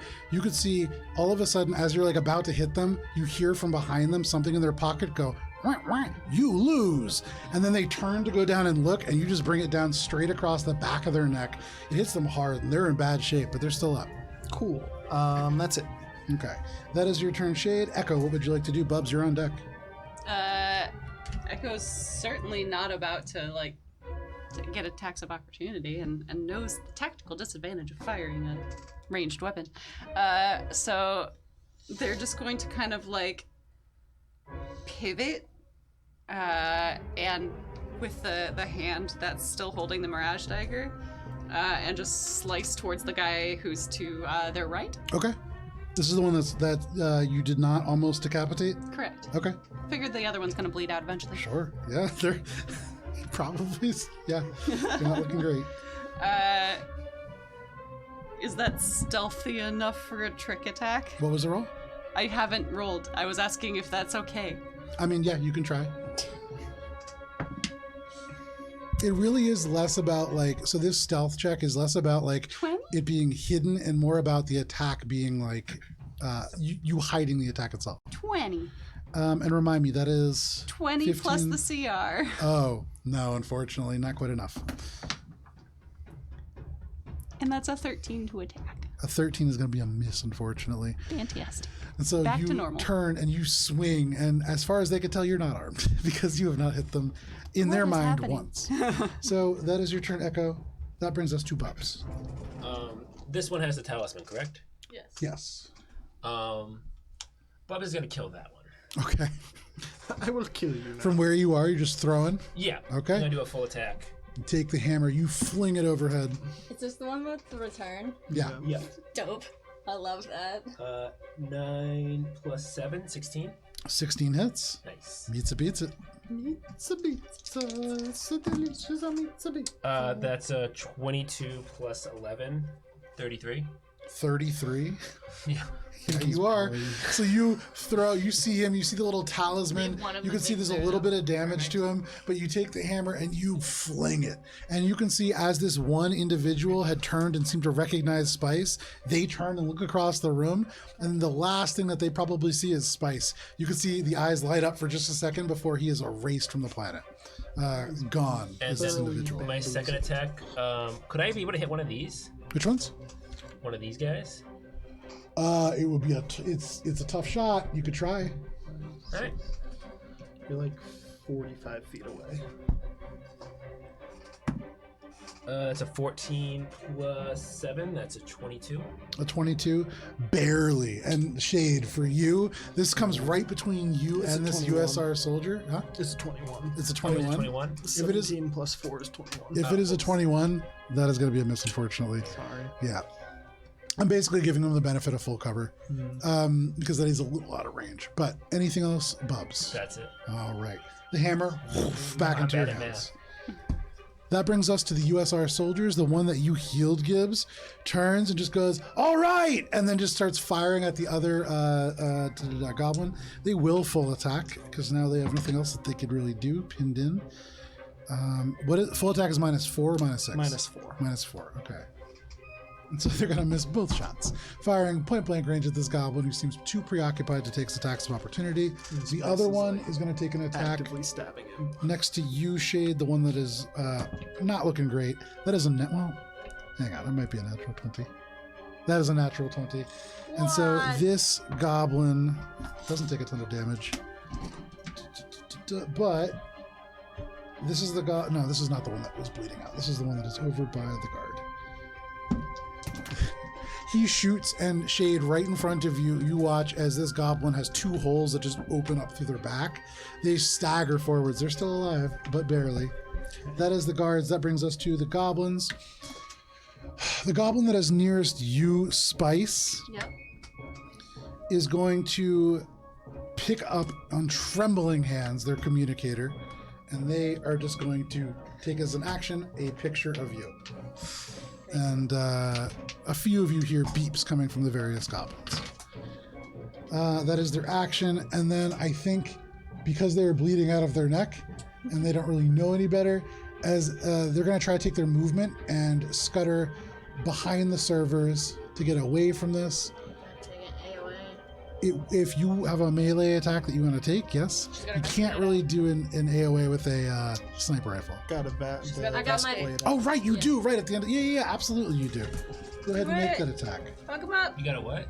The My vest card blade. needs to get laid out. Yeah, you slashed his throat with them. Of course you do. Natural 20! Damn, go ahead and roll damage for that. Dead. 1d10. Take out my Oh, I botched it.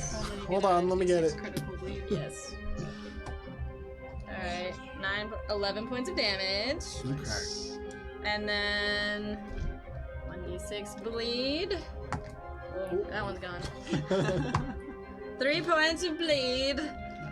That is exactly what you needed. Oh, wow! So you- Out of anger, she's like, The first slash, it cuts and he's like stunned. So he turns, and as you bring the blade across his throat, you turn your whole body around, and with the backhand, you decapitate him. He gets 3 steps away. His head gets much further as it like rolls down the concourse. can I also take his communicator? Or is that a next turn thing? That would be like a loot, like maybe after looting the body, or you could do it on your next turn. Okay. But anything else, Spice? That was my attack of opportunity. Okay, right. Attack of opportunity. Dirt. You guys are destroying them on those. The 2 who are near you, Echo, are both going to. They're going to drop their weapons, and they're going to pull out 2 needles. Because they don't know what you're doing. They have no idea. And they're going to attempt to melee inject you with them. Oh, look at that. That is going to be a 21 and No. a 19. No. And so with these little syringes, you can see they're trying to stab you, but you dodge underneath. You slash at one and he dodges, but he's unable to stab you with the needle. And so right now, for anybody watching, it's like Echo with an invisible blade and 2 goblins with syringes who are just fighting it out in the periphery of this battle. playing ninja or The something. very final one. who Oh, is and the one with bleeding damage at the end of his turn, 7 points. dead. He had 1 hit point left. He's like, And so the whole time, his whole turn, he's just sitting there choking, trying half-heartedly to swing, but he just bleeds out on the ground. That is all of the goblins. That brings us to Gibbs. Doesn't really feel the need to do any damage, so we'll just stay where she is and make eye contact with the USSR guard, and then mouths, "Watch this," and we'll shake her bottle, and the other guard is within 30 feet, and we'll heal him 5d8. Show. This huge gush of garbage juice explodes, and it really defies gravity. This is water bending this garbage juice across the space until it strikes this All right. individual. 14 plus 5 is 19 plus 8 is 27, and it is everyone within 30 feet who are allies who I'm also considering. So Shade and this guard, I think, is just it. He's just within 30 feet. Nice. that's 30 feet here to there. I counted it in a line, and it was 30 feet. Yeah, that is 30 feet. Not no damage. So. Yeah, Cool. no, that's Yeah. it's like Because it's either side, it would be the Yeah, edge it's of the like- exact Yeah. thing. there. Yeah, we're good. Yeah. This is like the whole thing is the 30 feet. And then we'll just go, "Friends?" Okay. And then just At that, you could just hear, "Yeah, we can be friends!" And he just shouts at you. Still, deaf. his ears ringing. Yeah, he's definitely. that's fine. That's how you get tinnitus. And we'll just sort of cower from the sonic damage wherever she sees it start Okay. to go. You cower as much as you can. That is your turn, Gibbs. That brings us to the top of the round, Spice. Oh shit. This Oh, individual, Spice. you just decapitate him as he runs away. What do you want to do? Here's this one. She's going to turn around, flick off her blade, sheath it as if nothing happened, go up to the USR guy and go, "You didn't tell me if that was your car or not." So he goes, "Yeah, friends!" And then Spice just walks up to him and he just like goes back. And she just like, "You didn't tell." She flicks the blade totally nonchalant after decapitating a goblin and just starts talking really quick to him. And he's like, he turns and he's like looking at you. Anything else that you're doing on your turn? She's like, registers that the guy can't hear her and just keeps going. Do you have the talisman now? No, it's on that the marker on the ground. Yeah. ground right I don't now. know if you know it's there though. I saw Yeah. it. Oh, you did? Yeah. Oh, when you got it. I'm gonna go pick it up. Okay. Or get as far as I I can think to you go can pick it up. go 35, 30. 30. Pace yourself. Right next to Bubby. Great. There you go. So Bubs, the hammer gets back into your hand. Spice appears right next to you. That Can is I your- run there? Can that be my turn? Full action. You Yeah, can go full 4 times action. your speed, so you can make Yeah, it easily. absolutely, yeah. Alright, so No she problem. is like, "This guy can't hear me, bye," and then runs over. and No picks it up. problem. So you dash over, you pick up this talisman, and it matches the one that Red had. This is a dark talisman that seems to be the symbol of the Carbon Cartel. Yep. That is your turn, Spice. That brings us to Shade. I'm gonna full action stab the shit out of this goblin. Yeah, make your attack rolls. And I guess I'll put my exocortex on him for just more fucking him up. Yeah, fuck that guy. First attack is gonna be like 30. Yeah, Minus, yeah. I don't know, somewhere around 30. Yeah, that'll minus definitely the hit. 3. Oh, I don't know with -3. Yeah. And then second attack. Well, I'll do the damage for the first one. That's gonna be a good amount of damage.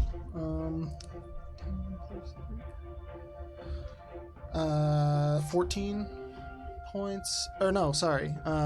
Because it's slashing. So 21 points of slashing damage. You like get right up to this guy and already a little bit hurt, but not terribly. You draw it across in just such a way that you get like the back of his leg and he sinks down to one knee, and with the backhand swipe you go right up and you split the chin in half, the whole face like predator style splitting. Cool. He is dead. And then I guess since I'm doing a full action, but he's not in melee range, I'm gonna level my pistol at him and shoot my. I don't know that you can do that. In fact, I'm almost For positive full action, I think you it's can. a feature. I think you can't do melee and a range attack. Or I think it's that you can't use two. Let me just double check. Yeah, I just learned that you can do 2 with a full attack like 2 games ago. What, and take the -4? Yeah, No, it's I a know you minus do a full 4 attack, to I just didn't know you each could of the switch. attacks. Space first upward. So you know what? Go for it. We'll figure it out later. I can look it up too, but Yeah, just go for it. Okay. That's gonna be not as good. 20 to hit. That still hits. As you cut this goblin's face in half and he falls to the ground, just spitting out his own blood. Oh, sorry, it's 16 because the -4. I forgot to add that. Against Against KAC. Meets a Pizza. Nice. Pizza. Ooh, max damage. So This is against which one? against this guy. Okay. So that's gonna be 12,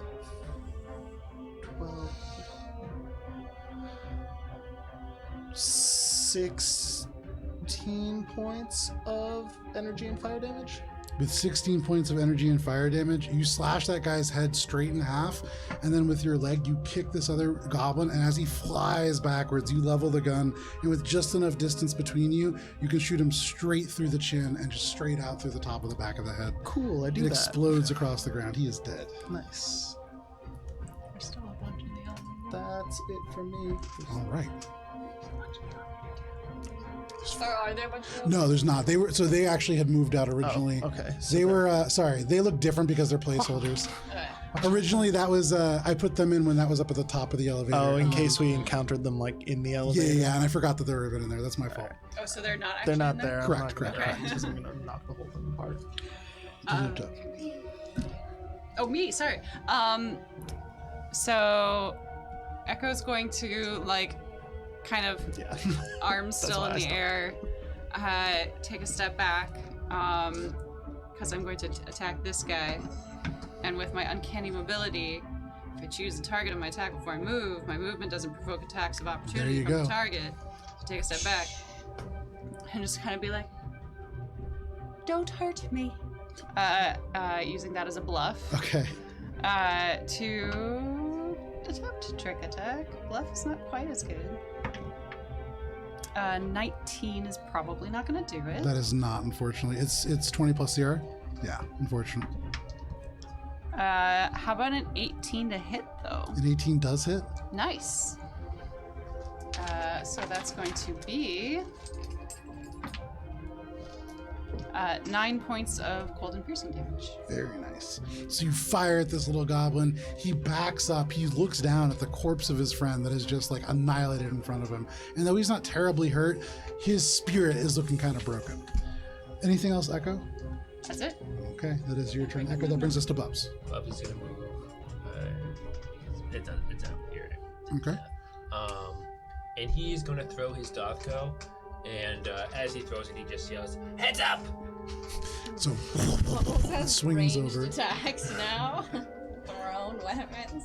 Just throwing melee Oh, attacks. Oh, natural 20. Very nice. Yeah. Third Yeah, one. and so I believe that is the last one, right? Yeah. Yeah. It's gonna Bubs, be- tell us how it happens. Yes. Bubs yells "heads up," and it just cleans his neck right off, and his head pops off. Very nice. Heads So the up. head just pops right off. In this moment, you can see like the USR soldiers who had like really been almost overwhelmed at one point, now both completely healed up. The one that you would talk to has 1 point of health missing, but otherwise like basically healthier than they started the combat out in. And so in this moment, I'm gonna take you guys out of combat.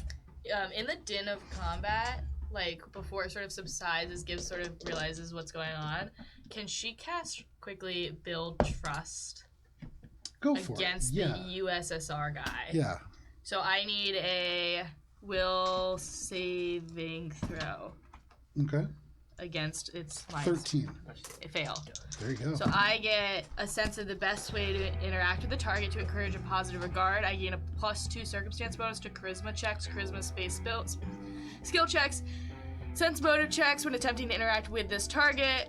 In addition, if I ever fail one, I can just re-roll it.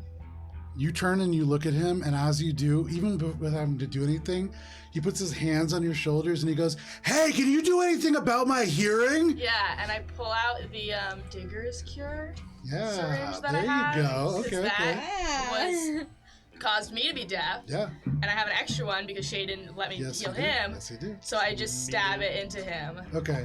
He just goes, whoa, whoa, whoa, whoa, whoa. And then Can you hear instantly. me? Can you hear me? Can you hear me? Yeah. Hi. Oh, wow. Nice to meet you. Aw. My throat hurts. Yeah, you've been yelling. He And looks I'll let all my around. friends do whatever they want. While He looks I wanna across and he's distract like, him. Terry, you okay? And then from like on the other side, you can see like looking to check himself. He just goes, I think so. I was hurt before. And he just goes and goes, yeah, this one. I don't know what she did, but thank you for that. Cool. Terry comes over. And I'm gonna try and like distract these USSR officers so my friends can do whatever they feel like they need to do to get out of this situation. Okay, no problem. But I'm trying to smooth over our exit, Okay. knowing that we've caused a big scene, we've also killed a bunch of people, and I don't want to be caught up in bureaucratic red tape that causes us to miss our trains. That's like Gibbs's goal, is to like be these people's friends enough for us to get through this interaction to not be like caught up in this. Okay. So why don't you go ahead and just make a general diplomacy check? Is there anything in particular you're telling them or saying to them? I guess we kind of blew our cover, so I'm gonna tell them like, hey, I'm undercover. I'm like, I know we just caused a big scene, but we are just trying to get from here to Prime Station, and just sort of like generalize our travel, Okay. in a way that like they get enough information to fill out their paperwork, because I'm a bureaucrat now too, so I sort of know what they might want to know, and try to just like answer as little as I can. So make a diplomacy check then. You asked them about our And take a +6 conditional modifier, as you have healed one of their deafness and you have healed both of them 11, pretty substantially. and I also get a +2 from my spell. Yeah. And I'm gonna I got a 2, so I'm gonna re-roll it. Using all the gives. So I re-roll it, but they get to take another saving throw. Okay. So This is higher. This is 16.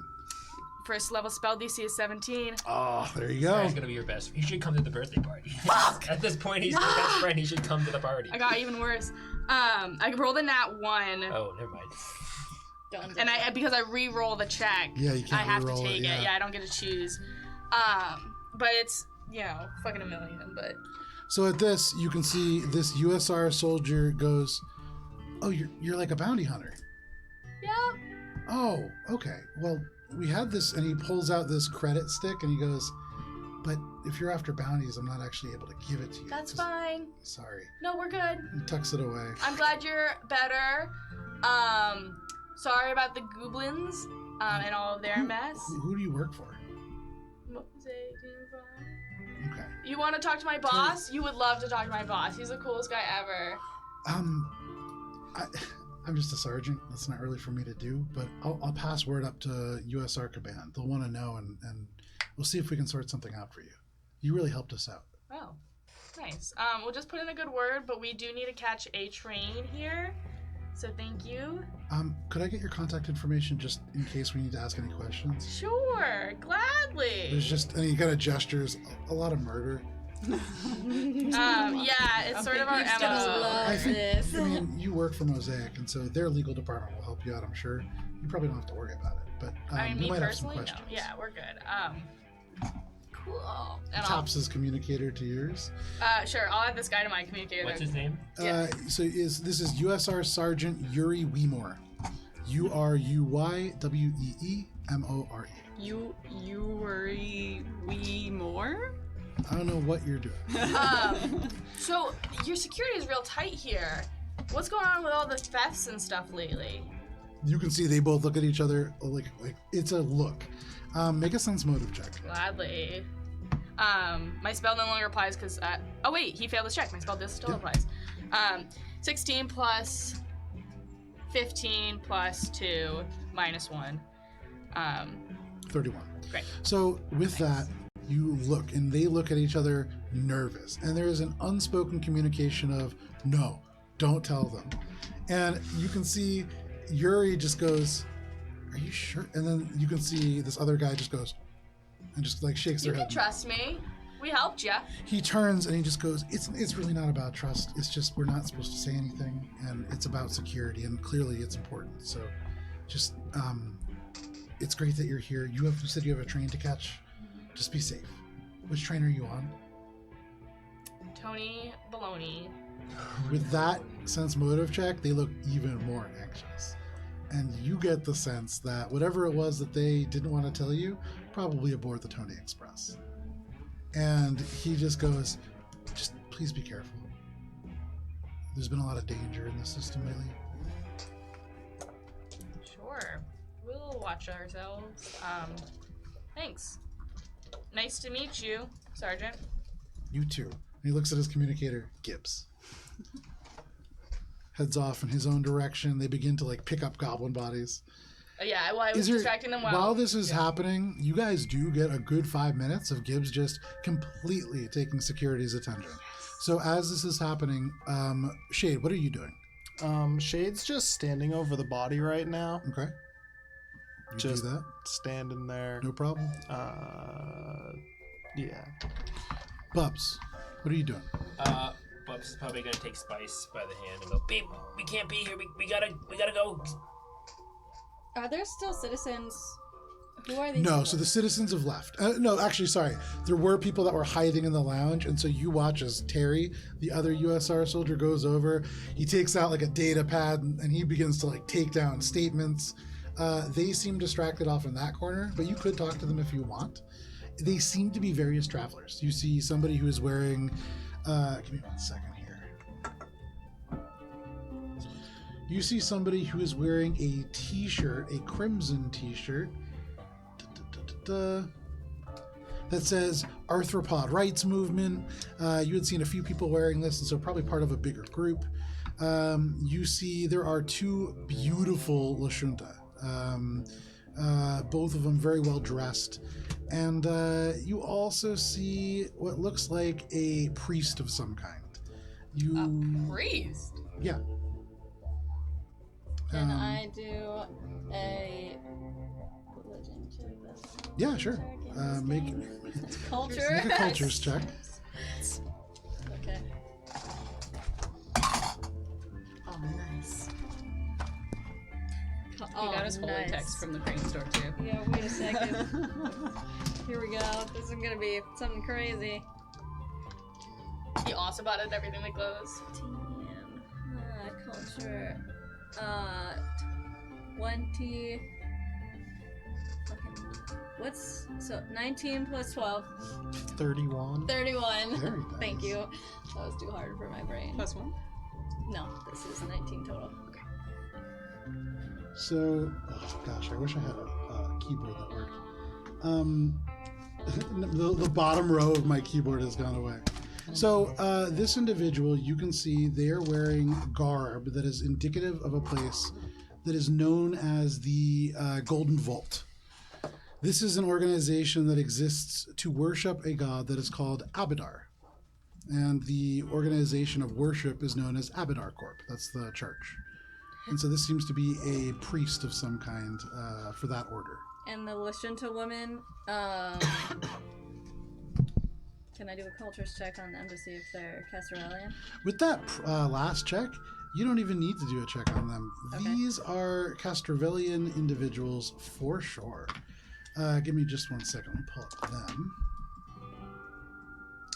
So, with a 31, it's been a few years, but you actually recognize one of these people. Probably not somebody who knows you by face. Okay. They certainly know your mother. And this is an associate of hers. This is Senator Haski Yurakobi. This is a Lashunta who is very markedly, this is almost like the Bernie Sanders of the Senate that is here. Not terribly popular. Okay. And next to them, a Lashunta who is very similar to them in appearance, markedly more beautiful. They seem to have inherited looks probably more similar to their father. They're gorgeous. This is like a drop-dead, movie star Lashunta. Mm-hmm. They both look a little bit shaken up, but they are giving their statement to somebody right now. And with that check, I would say they are both from Castrovel, obviously, and in fact, politically connected there. Okay. I am going to go up to which one? Can I borrow your D2? For what it's Yeah. worth, Gibbs right now is buying you time, and you are right And at the end I'm of your also time. holding your hand, being like, "Babe, let's go." Alright, so she's just going to reach out with her mind then with the Castrovellian ladies and say in Castrovellian, "Are you guys okay?" To which one? I'll do Senator Haskey actually. Okay. So with that, you can see this senator like turns sharply, and she looks at you. The eyes squint, but there is no recognition there. And she turns and she just says, One person I want to recognize me. "We're fine, thank you." Okay. And then Spice, crestfallen, seeing that Senator Haskey doesn't recognize her, turns back to Bubbles and goes, "What? Babe, come on, we gotta go. Go where? Go, yeah, we gotta You just. have 12 hours Gibbs is until the buying fucking us train time. comes. You have like 10 hours now. 10 hours. Where can I bring? I mean, can The we just take the goblins are elevator dead. and just? Yeah, upstairs there's Yeah, I'll a just whole bring her- concourse. I'll and just yeah. bring her the elevator. No problem. What are you afraid of? Who else is taking this elevator up, by the way? Anybody? Okay. Bubbles and Spice get in the elevator. Echo, what are you doing during this 5-minute period? Echo wants to return to where they were on the concourse. Okay. And while they're doing it, they're taking advantage of the chaos to see if maybe another Echo unit might be taking advantage of the chaos. Sure, make a perception check. Thank you for staying on the mission. I'm trying, man. It's fucking hard. Oh no. Oof. What was that check? That's A what? not bad. It's a 16. With a 16, you look around, you can see there are a few people wearing these crimson arthropod rights movements who are on the second passenger car. They seem to be a little nervous, and a lot of people have actually boarded the train a little early since there's been some commotion. You see in the third passenger train car, there is a very scantily clad and beautiful looking male Lashunta. I would say make a cultures check.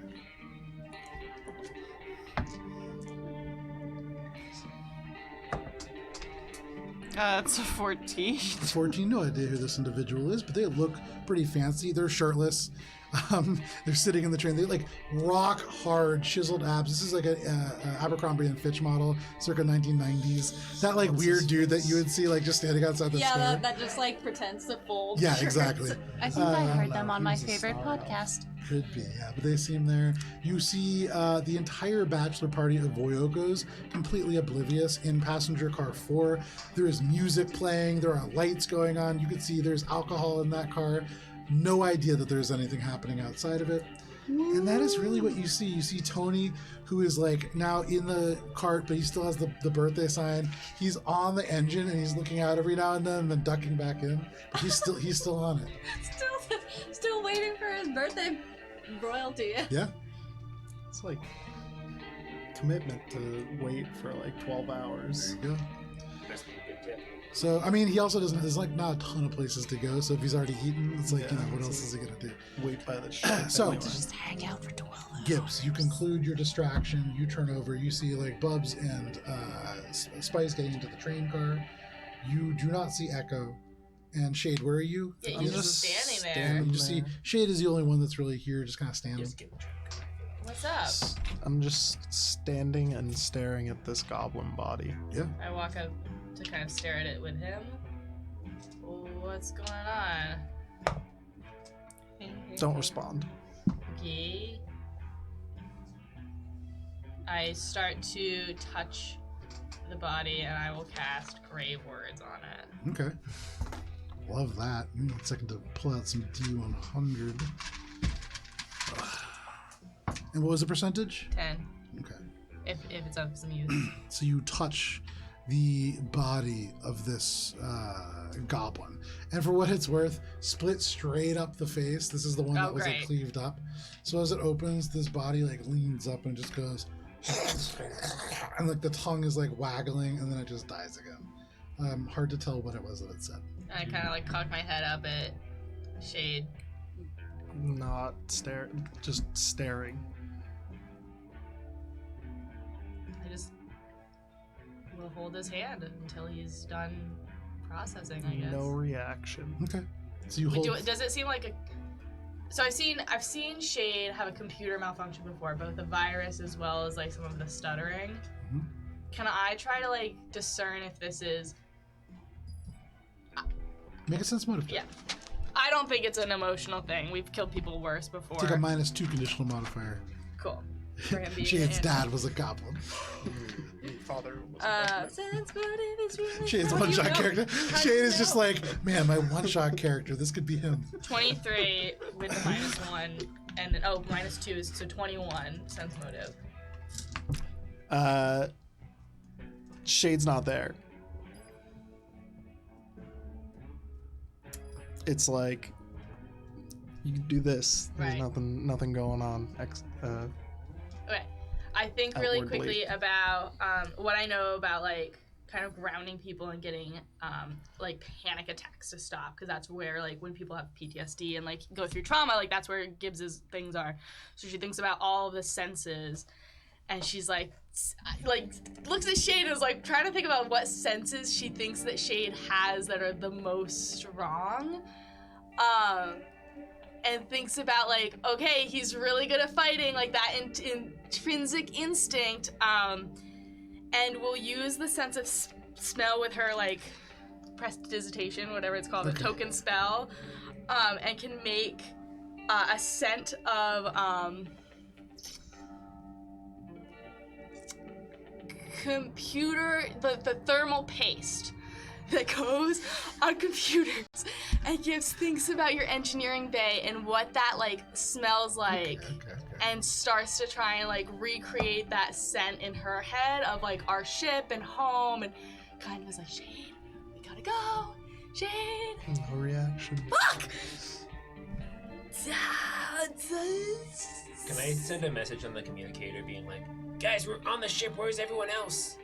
To like everyone. I like 10 hours. Yeah, why do we need to be on the ship? I don't know. I don't know where I was You all thinking. get that message? Why do we need to leave? Gibbs will sort of put her foot in like Shade's train. hip crevice so she can kind of get like eye to eye, like wrenching herself up. Nose to nose, and we'll fucking cast Mind Link. And see it, and try, instead of like putting her own mind in Shade's, try to like put her, like instead of putting her thoughts in a Shade, try to put her consciousness in a Shade to see like what the fuck he's thinking Before you do that, one thing that you do know as a mystic is that there is a spell that does that, and this is not it. Fine. And so Then- probably that won't work, and you know that before you cast Cool. it. Then I will cast it as I normally that do, idea. and I think about building a wall. Okay. And a wall just sort of around Shade and I in like the chaos, and try to like build the mental reprieve I wish we had in this moment for him to have the time he obviously needs to process this. Okay. And that's what I send to him, but also like I throw up a little white flag that says, Gibbs is here when you're ready. Come back, please. Okay. This digital landscape in front of you that is muted and somewhat dull at this moment, you are aware of the fact that whatever lays beyond is suddenly closed off from you. And you can feel this like closing thing. It's not necessarily claustrophobic, but it does feel like you have a little bit more protection. Cool. So you stand there, you wait for a little bit. Echo, where you are on this train, is there anything else that you're doing? Echo's on the concourse above the Oh, train. right. You went back up to the concourse. After they like kind of sit back down, maybe a little bit further away from the gremlin body, they're still like kind of like looking out over the train. Ship perception check, so not a whole lot seeing. But they start thinking over the fact that the last time that they saw the gremlins was William the Pleaser kind of attempting to grab Spice for the Carbon Cartel bounty. Make a sense motive check.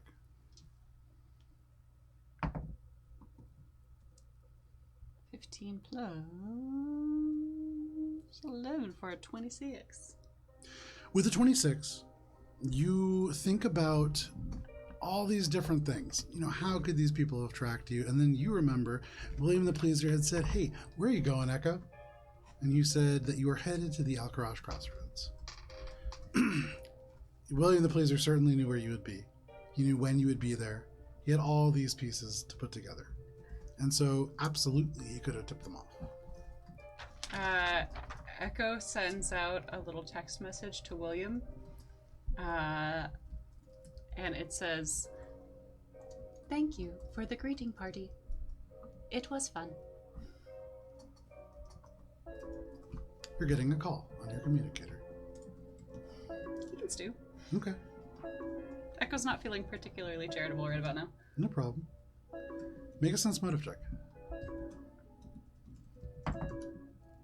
19. You can let this phone ring, but that does leave a connection active. For what it's worth. You can actively hang it up as well. Echo lets it go for like a couple more rings. Okay. So after those rings, and you let Just like William long stew enough for a little bit. that like the like trace that would activate by that active connection like wouldn't connect. Okay. Do I need to do like a computer's check? to 59 figure out what it is? seconds. I 58 mean, you don't. seconds. There's no real way to know exactly how long that would take, but you wait long. You give it your best shot. Movies say like 3 to 15 minutes. At the very least, it's not like he can 22, actively 15. track you because it's currently. I mean, you guys are in a call right now, so you know.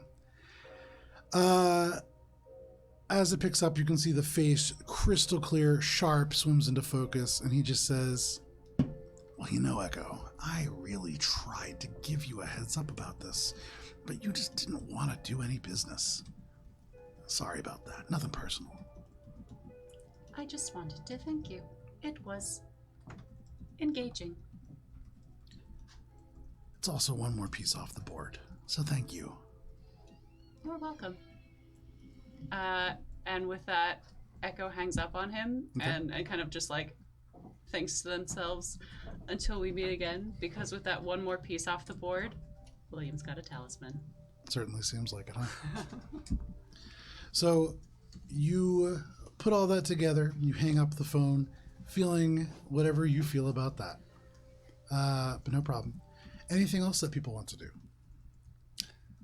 I'd say after about 10 minutes. 10 whole minutes? Yeah. So even before that, 5 minutes in, you can see this individual, Yuri, who you met previously, comes back over. You can see everybody else taken back off for various trains. He's taking their statements. He comes over and he just goes, "I can take your statement now, actually. I didn't think you'd be sticking around." Yeah, like the thing you said. Would love to, but I do need a little bit of time. Can I come to your office in 20 minutes? Yeah, that's fine. You know, He turns to Shade. "Can I get a couple of questions from you, actually?" he's a little, he's, Oh, I snap out of it. Oh, okay, great. You snap right out of it. I have no connection with you. Sure. Hi. Yes. What kind of connection do you have to these individuals, if any? We were simply in the right place at the right time. I'll say. He turns and looks at Gibbs. "This one really helped us out over here. They told us that you're with with Mosaic. Yes, we are members of Mosaic Team 5. We'll see if we can't get some kind of reward passed your guys' way. We really appreciate it. Is there anything that you could tell us that might help with this? There's been so much violence here lately, and just anything that we could do to try to cut it off." Did Shade see the talisman? Was that I something don't that everyone saw? think so. Because I was standing next to Bubs right Yeah, here then you for would a have seen it. while. I wouldn't tell them, though, that to look into the carbon cartel. Okay. I wouldn't say. Okay. She just kind of sighs and just says, "Just seems like another dead end." All right. Perhaps it could do with the recent uptick in robberies. I mean, that's why we have more people here. But they didn't seem like they were after a train. I don't know what they were after. Is that what the recent robberies have typically been about? Yes. It's been a whole bunch of trains that have been robbed, coming out of here, going into here. do you guys put people on train, like security on trains too, or your jurisdiction's just the train? For trains, yeah, we can. For the private transports, it's a little harder, and we don't have the people to be everywhere at once. Right. But yeah, we try to. Okay. Okay, he just kind of gets her up and continues on. Ditto what he said. Thanks. He makes his way out. Hey, what was that? What was what? You had like a 5-minute boot time. You were frozen for like 5 minutes. I used like 2 spells against you and I couldn't get you to snap out of it, but that random guy did? Maybe he's got more authority than I do. Replaying the last 10 minutes? You go back, you replay the last 10 minutes, and you can see just visually everything that happened. You see Gibbs go up to you, Gibbs climbs up to you, Gibbs like... You don't have the memory of the smells that are coming out, but you've seen Gibbs do magic. Gibbs is doing something under your nose that is making smells. You see all that, but you don't remember any of it. I do not know. Okay. I was just trying to get you out of there a little bit faster, but nice job with the guard. He's a nice guy. That's good. You got a text while you were frozen. Buffering. Beep. It's Bubs being like, where are you guys? I'm on the ship with Spice. The train. The train. You're at the train? Yeah. Oh. But you wanted me to... The train's a ship. The train is a ship. Oh. So even though That's it is so technically confusing. a solar system spanning train, the driving kind of vehicle and the caboose are 2 parts of one ship. And that is really what is steering the train. Oh, so we're next to the Lashuntas and we're up there with all the people that you described earlier? The 2 Lashunta, they, after they're done being interviewed, they would make their way to the Tony Express. Fuck yeah. What about... I have a pit stop to make. We have some time before we need to leave. 9 hours. Okay. Echo kind of pings the director. Okay. Director, are you able to scramble communications to a secure channel amongst the team members? Yes, Echo, to a degree, but without specialized equipment. The full capabilities that I would be able to enact are currently offline. Understood. Thank you. And they're gonna hold on to that. Bubs is gonna turn to Spice, but he's like trying to calm her down. And baby, we gotta just keep our heads down. Let's, you know, they're taking everyone's name and everything like that, and like, you know, you're like, you know, like even though you're working for Mosaic, it's like, you know, a lot of people are after you, and like a lot of people are interested in, you know, what you have to say, and I just think it'd be better if, you know, we just keep our heads down, like Gibbs told us, you know.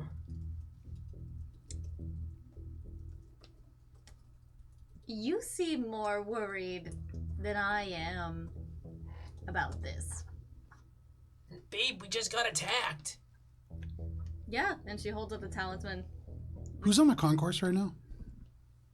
Okay. Probably would be heading towards it because I was going to ping Echo to meet up. The 3 because of we you, were supposed Bubs, to. Spice, Echo, make perception checks. I'm heading towards Octoblots. Okay. So wherever the fuck that is. Sure. You head over to, it's on the 1st floor, so up where all of they are. Cool. So you can go with Shade. Do I take a perception then? No, you guys are getting up after this perception check 18. happens. 18? Okay. 19. 29.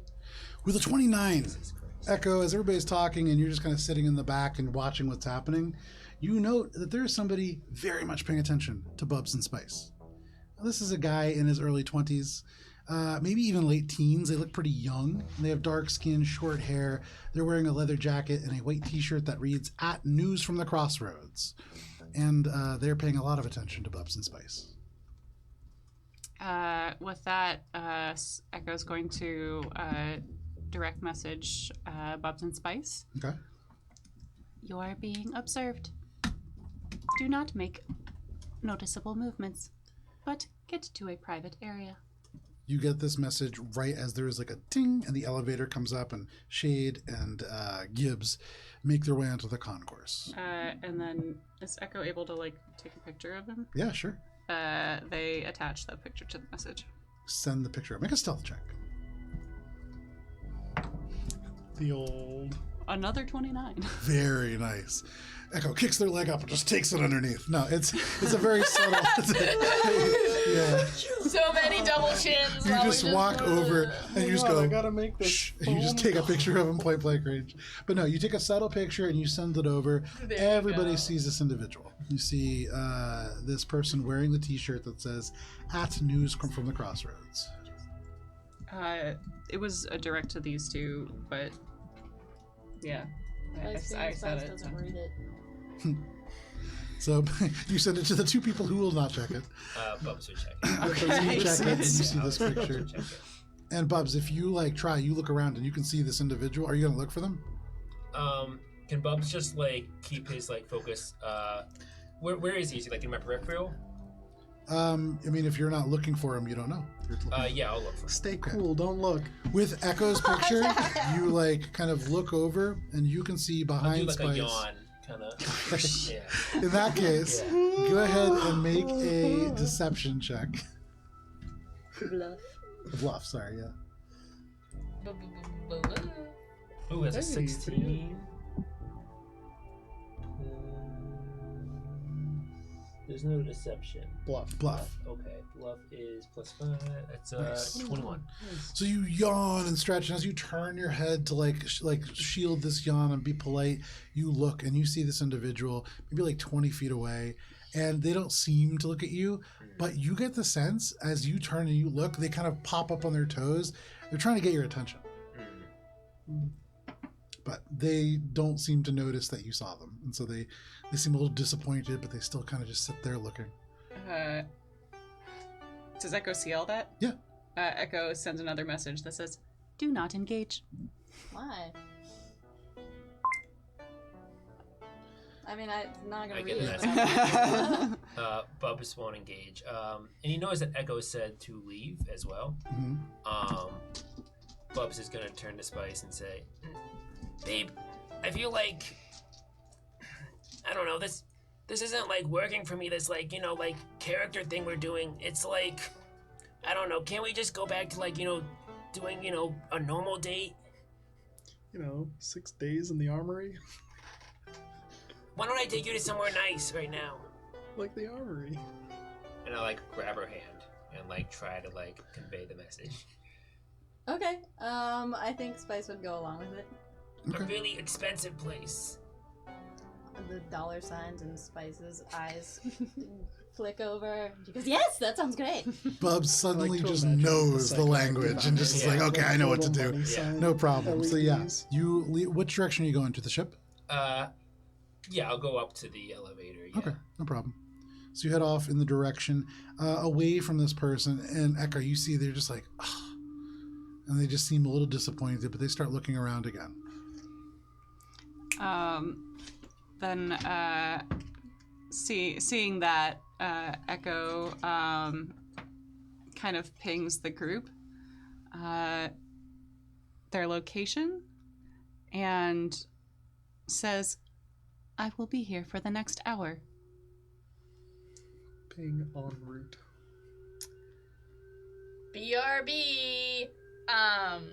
And Gibbs is gonna go elsewhere, but also will as she's walking, text all of the information and the maps and whatever she has that Dan has been reminding me that I only have and haven't shared. So whatever Gibbs has learned in game, will Sure. take the time to share it. No problem. So everyone has all of the information that I have collected. Echo plays back the video feed and the files from the train and throws it up in the group info drive. Okay. Which video feed? It's not a video feed. It's basically just Echo's memory of. Yeah, walking up. And Echo down the doesn't train. have an exocortex. Gotta use text messages. So no problem. You send this video, and all of you can briefly take a look and see from Echo's view to the Tony Express, walking up it, walking down it, all those different things that Echo spot. Recreation. Well, the two of you, where are you walking? Octo Blots Emporium. Okay.